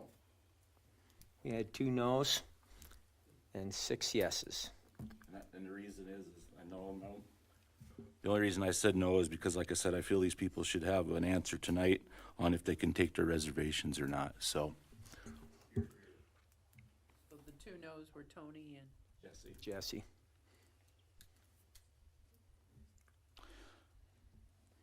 Okay, we're going to continue down the agenda to 12.2. This is second reading ordinance number 2026-01. Eric, you have the report on this? Yeah, it is second reading of ordinance 2026-01. That's an ordinance in revision adopting and recodifying the Code of Ordinances in the City of Sturgis. No changes since first reading. The staff report is essentially identical to the same staff report that you saw 2 weeks ago. The purpose of this ordinance, as we've discussed at length for the past year, the city's engaged in a larger codification process that includes the 3 phases that were referenced in the discussion of the residential camping ordinance. This is phase 1. The city's engaged with American Legal Publishing to take our existing code, recodify it into a new numbered system, change typos and formatting errors, and we're now readopting that code so that the phase 2 and phase 3 work can follow behind it. Thank you, Eric. So, primary items, no changes between 1 and 2. And this will set the course for being published wait a minute, we don't publish this in the paper. There's a special notice that will get published by the finance office, but the entire code book does not get published in the paper. Right. But there will be a notice. Okay, thank you. I'll make a motion to approve that. I'll second. Got Mark made a first and a second by Nick to approve second reading of ordinance 2026-01. Those in favor of the motion indicate by stating yes. Yes. Those opposed, no. And that carried unanimously. 12.3, renewal of the shelter agreement between the City of Sturgis and the City of Somerset.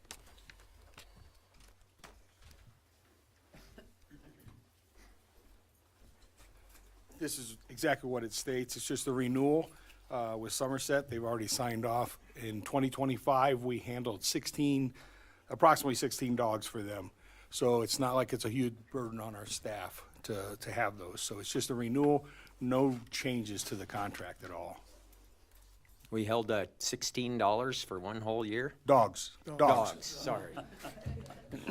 But we'll take $16. Plus the dogs. Yeah. I'll move to approve. Second. First by Nick, a second by Mark to approve the animal shelter agreement with the City of Sturgis and City of Somerset. Those in favor of the motion indicate by stating yes. Yes. Those opposed, no. All right, that carried unanimously. Thank you, Brian. 12.4, consideration of collective bargaining agreement with Dollar General Drivers and Helpers Union 120. Did you say Dollar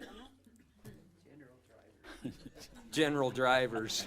I heard Dollar General from the meeting tonight already.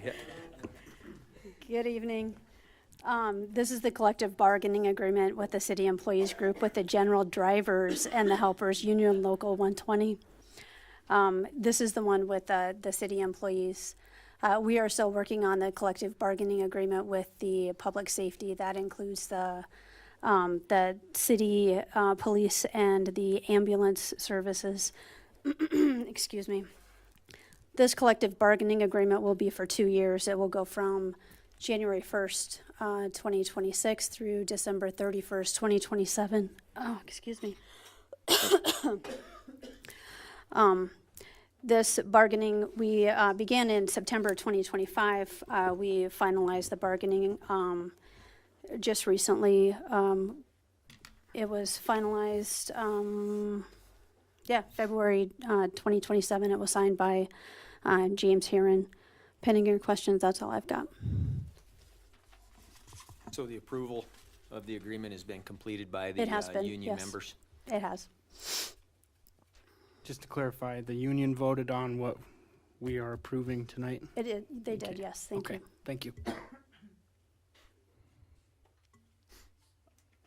Move to approve. Was that a first and a second that went? You can give Nick the first. All right, Nick was a first, Tony was a second to approve the collective bargaining agreement with General Drivers and Helpers Union Local 120. Any further discussion? All those in favor of the motion indicate by stating yes. Yes. Opposed, no. That carried unanimously.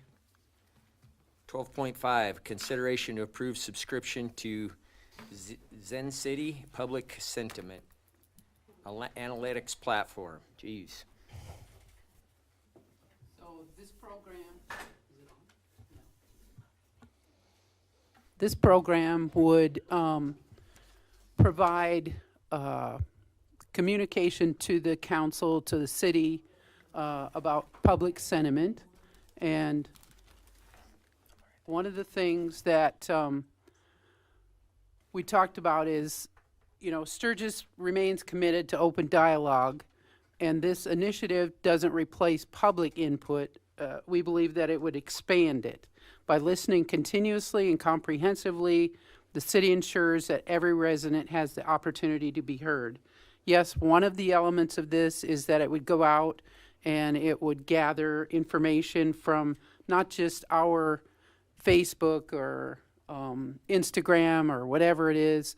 It would also go to newspapers, televisions, the sentiment of people in this community. And one of the other things it does, it's got some great tools that would help us with creating project pages. It would help us to understand how to do surveys of the community. We're just talking about this issue right now, how we can get more public input. And it would put in the hands of the council where people are at any time on issues. So, Aaron, anything else?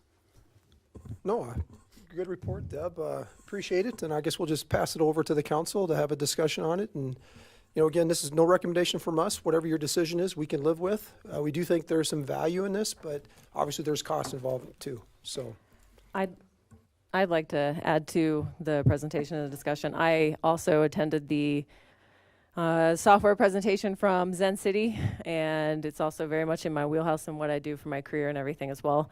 What I heard a lot tonight just reinforces for me the value in this software. One of the things that Deb mentioned is the project pages.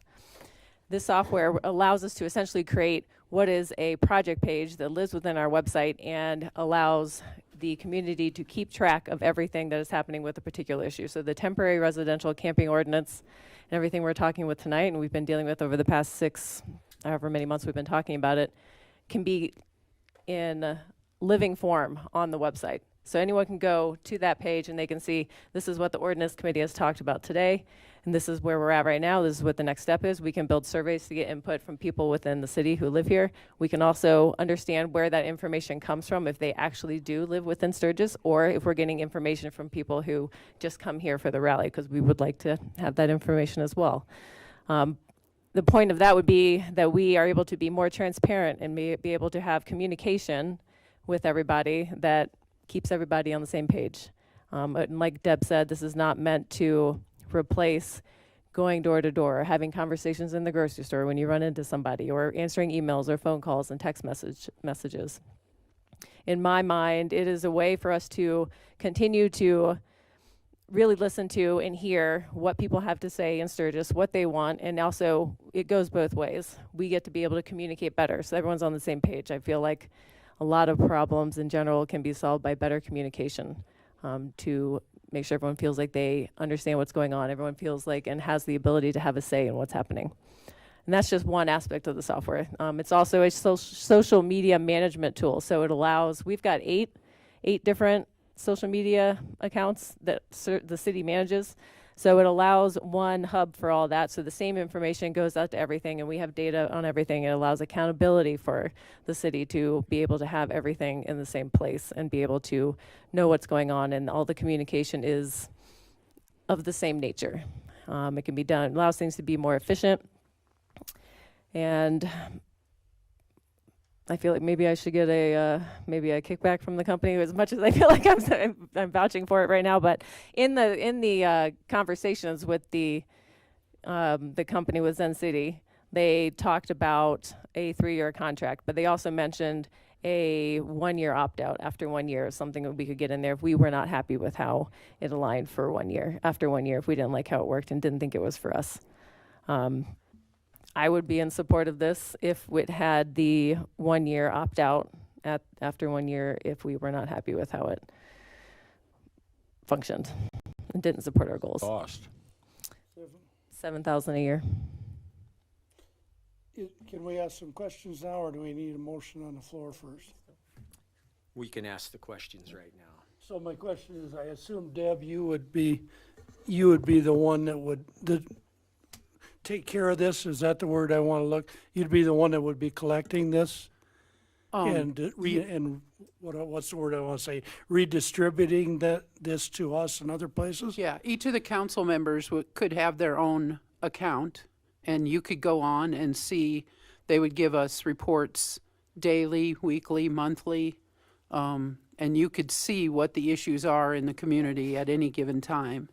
Okay. And, I mean, I could sure disseminate it, and, but one of the things that the forethought is, I don't know how many people know, but I plan to retire in August. And there's a lot on my plate that someone else is going to have to pick up. So this would be a great tool, or a great many tools, to make that transition easier for someone who comes after me. How would this help us, or would this help us if the gal earlier mentioned, send out a flyer, or, more information? Does this? Right. Right How- now, how I does just this- I mean, does right now I this- just do a monthly newsletter. If you wanted, we could do a newsletter weekly. That would go out to residents. We have emails. We have all the utility bill emails that people contribute, or people could sign up to get something like this. And this communicates with our webpage somehow? I mean, you said project Yep. pages. Definitely. Primarily electronic, though. And it's, Right, yeah. Well, and then I think you touched on this, Ruth. I guess I'd like to know where this information's coming from, but it gives more weight if it's from somebody that's in town versus somebody that's on the East Coast too. And that would be a factor in that? Deb, you can also speak to it, but my understanding from that presentation is that we can set geofences, we can determine where information the comes surveys, from. yeah. Yeah, for the surveys. But, like with any other social media, there's privacy limitations, and it'd be difficult to figure out Sure, someone's. but go back to this camping thing. I really don't necessarily need to pay near as much attention to somebody that's not involved, but if somebody that's living right here in town, so how do we disseminate what is what with our $7,000? Does that make sense? I don't know if I'm coming It makes across right. sense. Ruth asked that question several times, and what are you thinking, Ruth? Well, my understanding from the answers they gave us is that that's all manageable. We can set where things come from. I don't know how exactly explained it, but they have it set up so that we are able to see where information comes from. If it's somebody who lives here they said area code. I think they meant zip code, since there's only one area code in the whole state of South Dakota. I would but- say that, like right now with Placer, when we do our numbers for the rally, we do geofencing and bring in information that's from someone's cell phone. So, Is there a way we can get more information on this before we agree to spend $7,000? Or do you think Sure. we got enough to make that decision? I guess what's the rest of the council think on that part? I struggle with the IT spend. I mean, I get the need and, you know, the retirement. But we haven't hired an IT person back that, now I know you're talking, it's all electronic data. And, you know, we just went through a week where our system was faltering.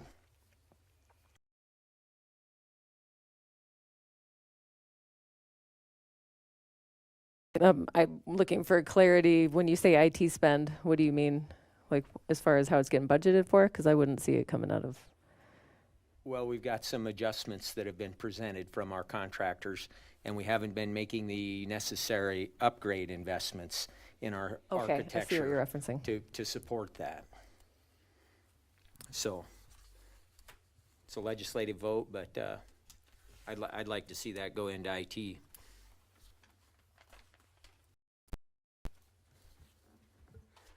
I like the idea, I'm just not sure it's worth, that we'll do enough with it to be worth the 7,000. Does that make sense? I think it's probably a good idea to get involved with it, but I'm not sure it's worth, we're gonna use it enough to get our money's worth. Yeah, I'd like to see a vote tonight. That'd be great. I struggle with listening to everybody talk tonight and the people that were here and in this capacity of this room here. And we got information from them. And of course, we've all been having conversations also with people within the community.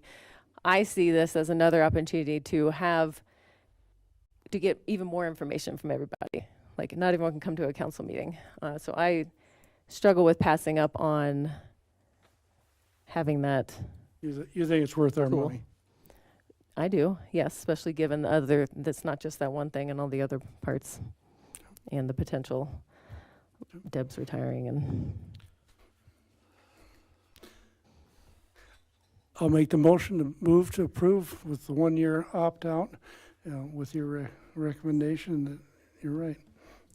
No pressure, I'll second. Does the 1-year opt-out affect that price? I mean, does that, if we opted out after a year, does that 7,000 become? No, without penalty would be what I would expect, and I think that's what was communicated. There is a penalty? No, without Oh, penalty. without penalty. So there's a penalty for 1 year? No, there is no penalty. Okay. Where's it being funded from, Deb? This would be funded either from a contingency resolution. It could be from the equipment surplus that we had. I think we were, 166,000 on that roughly here of today. Or it could be towards the end of the year, we can do a budget appropriations supplement into that particular account. So those are basically three options. You know, Ruth, I'm with you on, I think it's valuable. I think it could be very valuable. My mind goes back to how tight we're strung. I don't know. Not saying it's a bad idea. You don't have to apologize to me. I think it's a great idea. I just wish I felt better about the spend with our current budget. I don't want to bring up a whole new deal, but I was getting calls on it today too, that they think that that less government in your business is better. And I guess that I agree. I don't know if I can vote for something that's basically spying on everybody in Sturgis and, taking information that they might get frustrated one night on social media and bringing that. This is an AI tool. I guess I'm not who's feeding that thing? That's what bothers me. So, So just a point of clarity, Terry, my understanding is it's only pulling public information that's already public. It's not private Facebook pages, nothing like that. It's already information that's out there in the public sphere.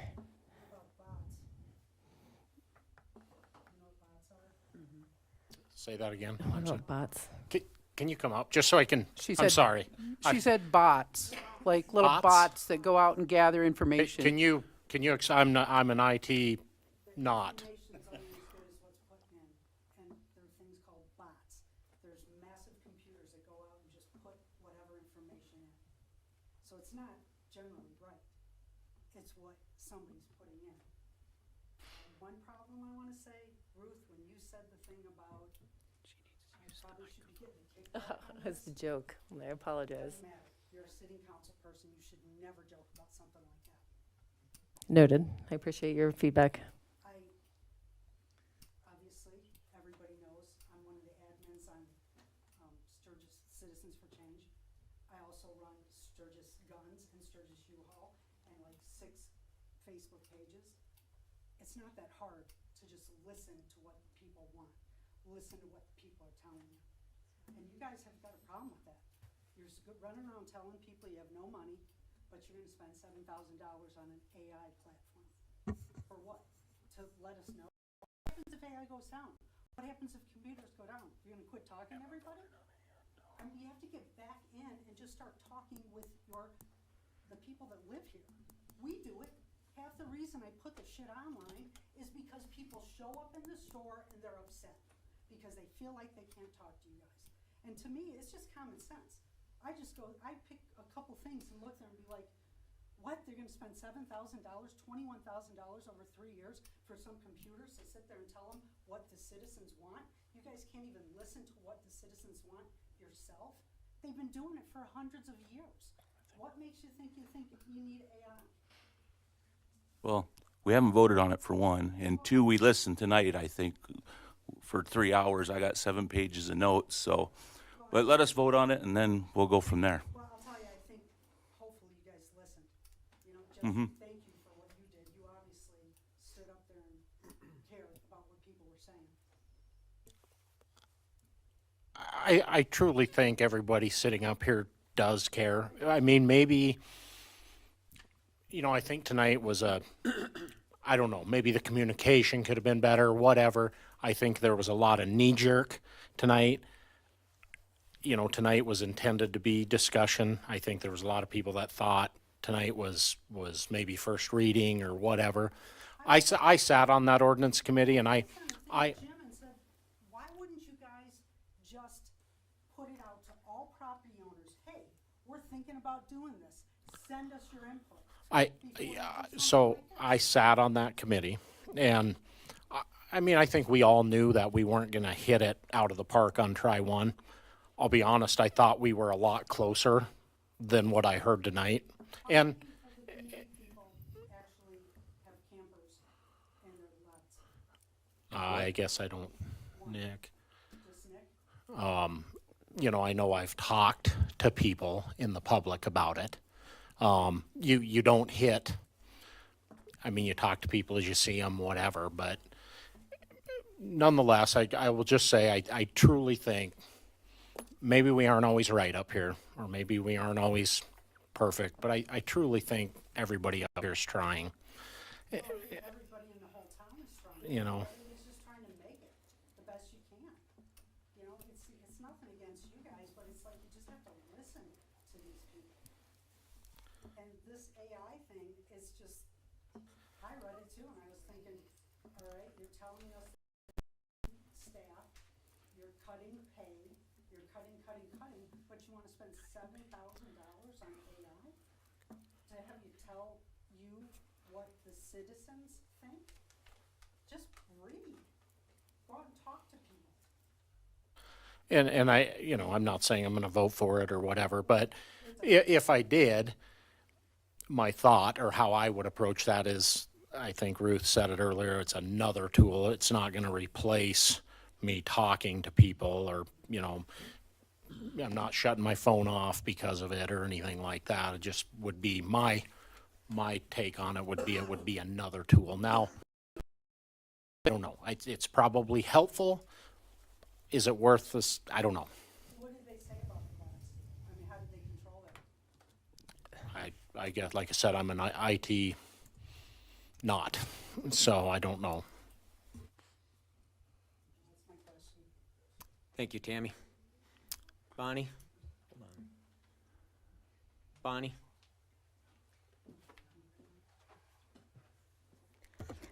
I'd like to understand it a little bit better because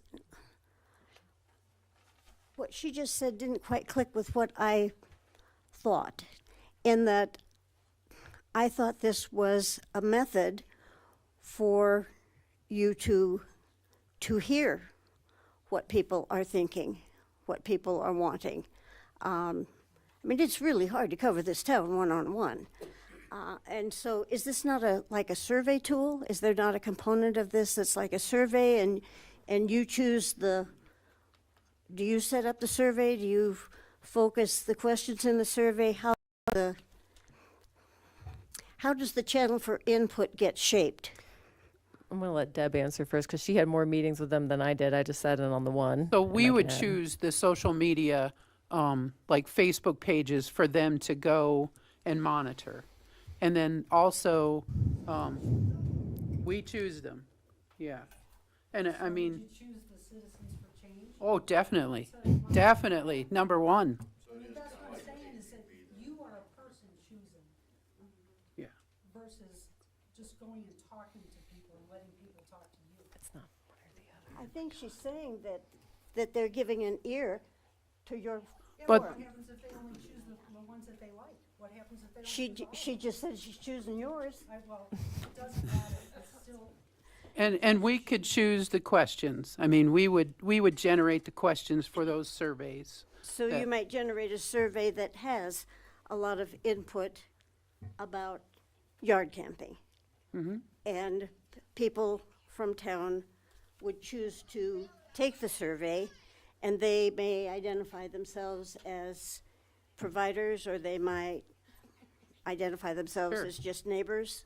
And they And- called those project pages, or they could be like town halls, where people could have that interaction with others. Well, and it seems to me that it would be a fairly pure extraction from people, because you don't have this building frenzy, you don't have influencing one another, you've got that individual answering those questions in their voice, and you don't have that swell that happened here tonight. I mean, it was good that we had the opportunity, and it's good that people came and spoke up. But it wasn't necessarily good communication. You know, that's why I always advocate for better managed, processes to extract that information from individuals. But I don't know, it seems to me like, I have friends who do all kinds of surveys. Oh, Bonnie, you should do these. I don't have time for that, but I do hear a lot of people talking about going out and doing surveys and having their input and being enthusiastic about it. I'm sort of like you. I don't want to be that techie, but sometimes we have to. So I guess I have to disagree in that, to me, it seems like an effort to actually put an ear to individuals one-on-one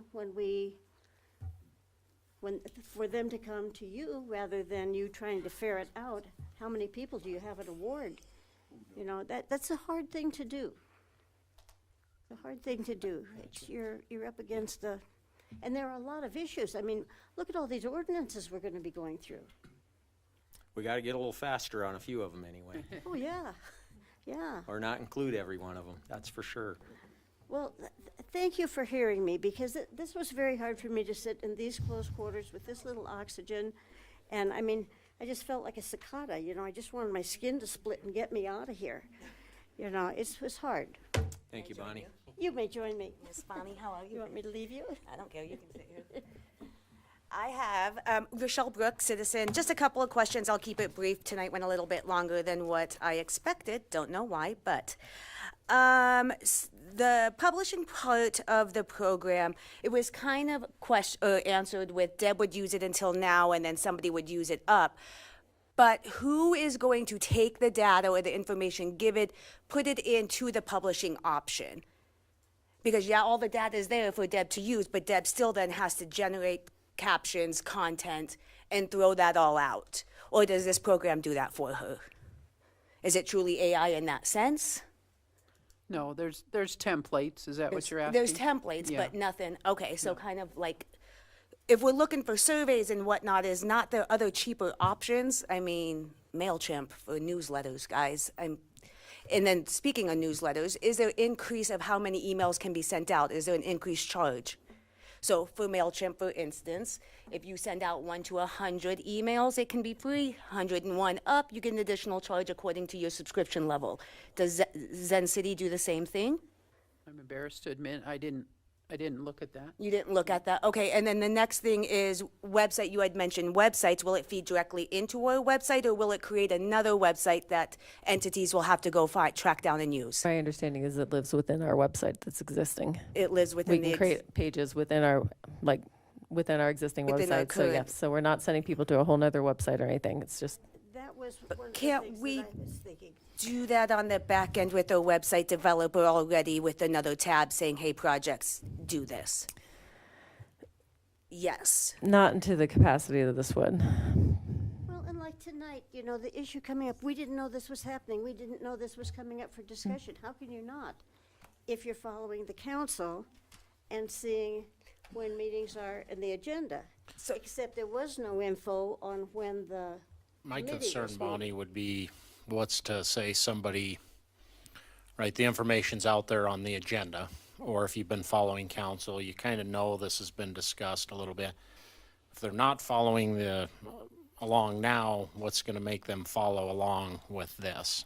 Well- What's different about this that they would follow this but not that's my next the question. city's So- webpage, I guess? Right, so even if we're feeding it to the city webpage, what's our KPIs on our webpage? Does anybody know how many clicks we got? Where is the direction that people are looking at? Has anybody looked into the back end of that to see if our webpage is relative enough for people to utilize? Well, and to answer, I'll ask you another question with that. Are we providing enough information and reasons for people to come to our website? They feel like they're able to provide input and be able to feel like they can see what's going on a regular basis in real But time. according to Deb, only provide the input that we pick to choose to feed the information to Deb to put on the website. So once again, it comes back to us or you guys to pick the information that gets fed in, correct, Deb? So at that point, what's the difference between today in providing information for the website and tomorrow when we spend $7,000 to input another piece of equipment or tool to give us information that technically is already out there?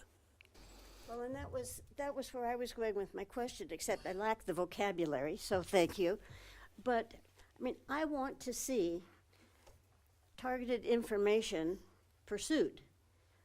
But is this the way to do it? I don't know, because I'm not techie like that. And like one of my frustrations is, like, I miss things sometimes, and I say, how did I miss that? Because I've been following here and I've been looking at this, but we've got different places, and certain kinds of things go one place and certain kinds of things go another. There's not a point, and Deb and I've had this calendar conversation from the beginning, and it got straightened out a whole lot, but it's still not all the way straightened out. It's just, how do we get it together?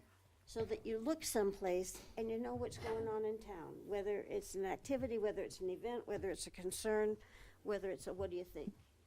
And so I look, and I was just looking as much as I could on the Zen City, and I don't know enough to know and to assess. I see all those components. Do we get all those components with $7,000, or do we choose certain? Is it an a la carte menu, or how does that go? It's not a la carte. My understanding is it's everything is included. And I'm not trying to convince everybody that we need to use it. I see it because it's my area of expertise. I see it as a solution to multiple different problems, not just sending out surveys, not just trying to get more information from people, not just social media. There's a lot of things that Deb handles and that we're all trying to handle, and it pulls in a whole bunch of different responsibilities and things we all need to be managing into one package that makes it more efficient and gets us more information. So do you send out the survey on this thing, or does it just go out there and you hope the flies come to it? You would have to direct it on where to go. You'd have to direct it to email it. You'd have to direct it to which social media pages you want the survey to It's go not to. automated. Nothing. I mean, I don't know what That's level what I'm of saying. automation Nothing there is is. There's automated. still somebody who will be managing it. Yeah. Not Yeah. And I think the comment here goes back to, what Tammy was saying too, data limitations. As with any analytics platform, results should be used as a supplement to, not a replacement for, direct public engagement. Yeah. So, We have 7,000 people. Do we need to supplement that? Dollar per person. It's Thank you. per year. It's $1 per person per year. So you can monitor me and my social media. I don't want to. And I wouldn't, if I went for, or if I supported this, I would hope that it's not to monitor you. It would be a tool for you to use to me, but, yeah, I don't, How's the city website's privacy protected? Did you guys ask all those questions? Did you ask any of those questions? Thank you. You obviously had a good salesperson. You had to I'll email the rest of my questions. How's that sound, guys? Thank you. All right, we've got a first and a second. First by Mark, a second by Ruth to approve this subscription to Zen City Public Sentiment Analytics. It's a long title. I think we're going to roll call this because it looks like we're going to go back and forth. And Nick, I'm going to start over with you. I'm going to say no, and it's only because you said we needed to upgrade our security systems first. I think that's more important at this time. Thank you. No. No. No. Tony? no. Yes. Yes. Okay, that was defeated 6-2. That brings us to executive session. Eric, do we have a need for executive session tonight? It's 10:15. Not that, Nothing tonight. Nothing tonight? Okay, so that takes us to item 15, which is calling for adjournment. I'll move. to I'll adjourn. second. We've got a first by Mark, a second by Tony. To adjourn, those in favor indicate by stating yes. Yes. Opposed, no. Yes.